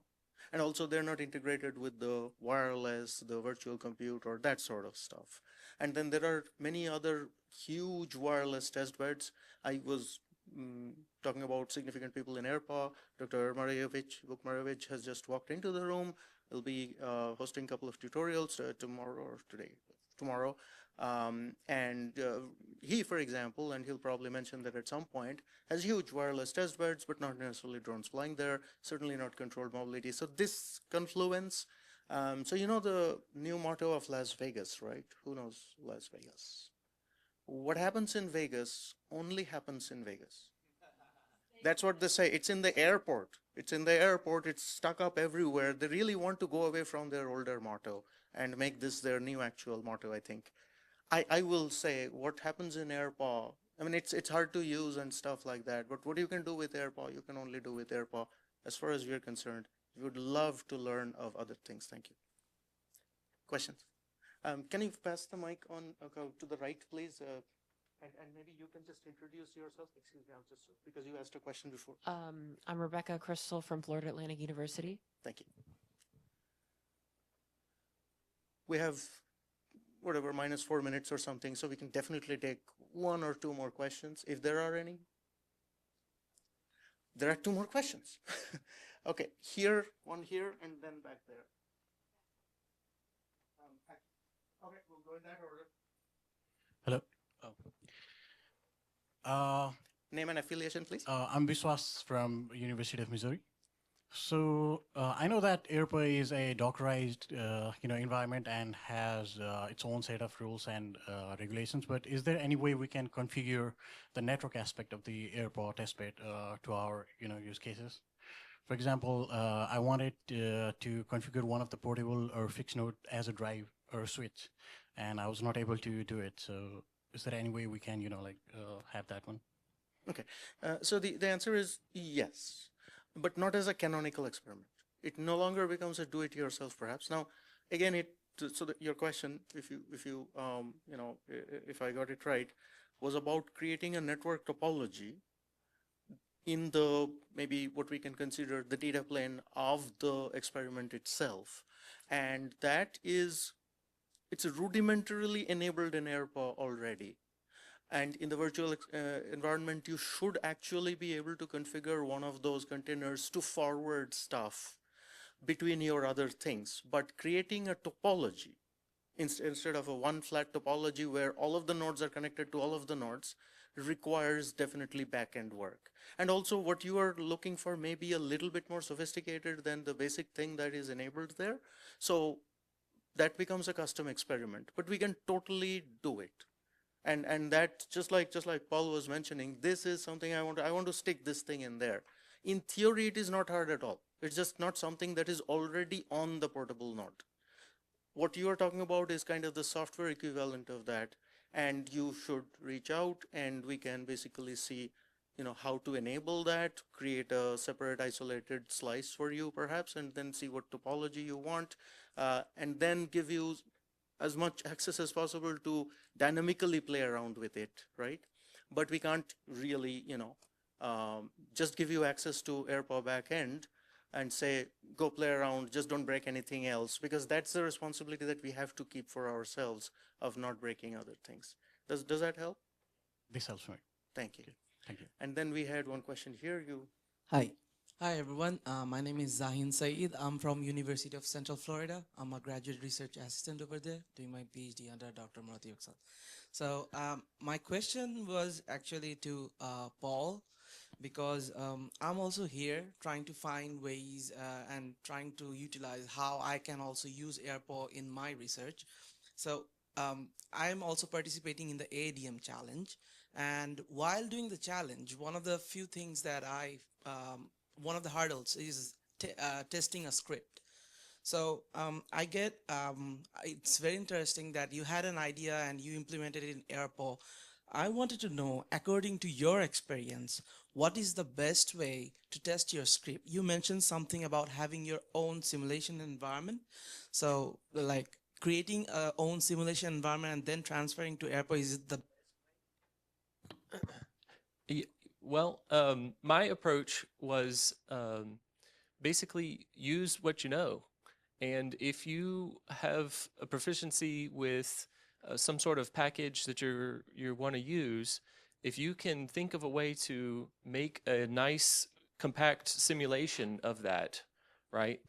I already knew Robotarium, so it had enabled me to have a robot, and what I added was just a path loss function to that, right? And so I was able to simulate that in a controlled environment where I could iterate very quickly, right? And if you have that in any fashion, right, it doesn't have to be Robotarium, right, then I would say, yeah, go for it, because Python is very malleable, and you're going to be integrating that with most likely AirPodLib. And in fact, if you then come back and say, I actually need AirPodLib to do this specific thing, AirPodLib is right there. You can tackle that too, and I did that as well. I needed to know clamping different waypoints, right? One to another, but I needed to not exceed a distance. So I wrote that function and used it, right? So that's what I would say is exactly, you're on the right track.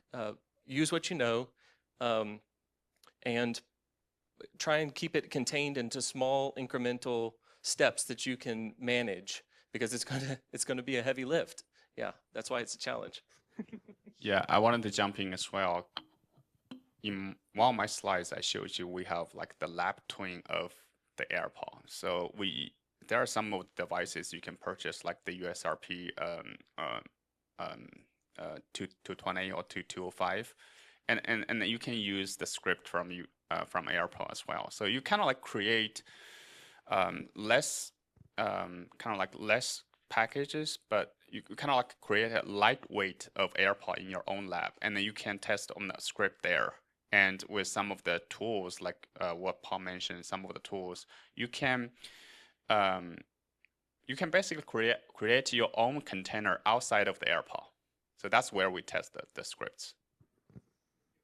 Actually, following up this question, just a small one to Dr. Dutta. So in the future, like Dr. Guvens talked about the sandbox. So is there a plan to like open source the containers? So basically, to make this process much easier, it would be much easier if we can just like download the container and run the environment, because creating that takes time. Because I have been doing that, and like much of the legwork in ADM challenge has been on making my own simulation environment. So in the future, is there any plan to like publish a Docker container or something that's open source and easily downloadable? Yes. But that's, again, that is, it feels like something so easy. It's like we are mean, we are just not doing it. But actually, it's more like the moment you do it, it's obsolete. So then you have to keep it up, then you have to keep fixing it. And every time we move, every time we make changes to the actual AirPower, we have to keep supporting that. But this AirPower in a box is an idea that has been around for a while. We have, as I said, we have had to make, choices. We have had trade-offs, and we have gone after certain things.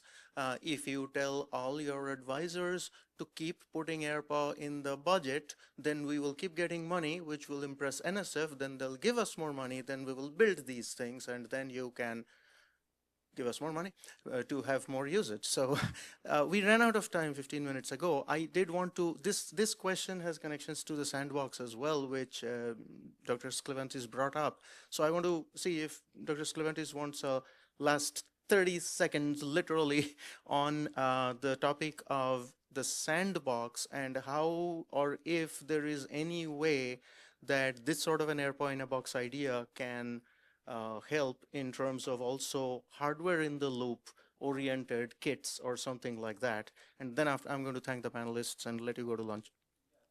30 seconds. I really think this idea of creating benchmark experimental profiles of all the good work that's done by all this wide range of users and making it available to new students would certainly increase reproducibility and reduce time to reinvent the wheel, kind of, right? Because I've seen a lot of nice work on federated learning, on backscatter sensors, things that have been done in other application areas, in other labs.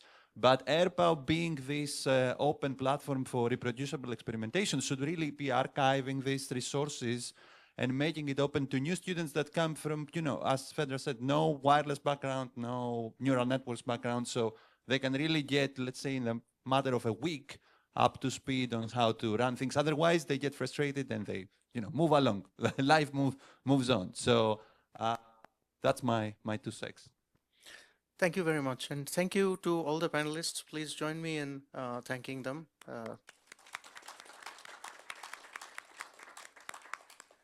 Lunch was scheduled 15 minutes ago. It's at the end of a long walk. Please go there, eat fast, and come back here on time so we can start the next session on time, which is, I believe, at 1 o'clock. Thank you.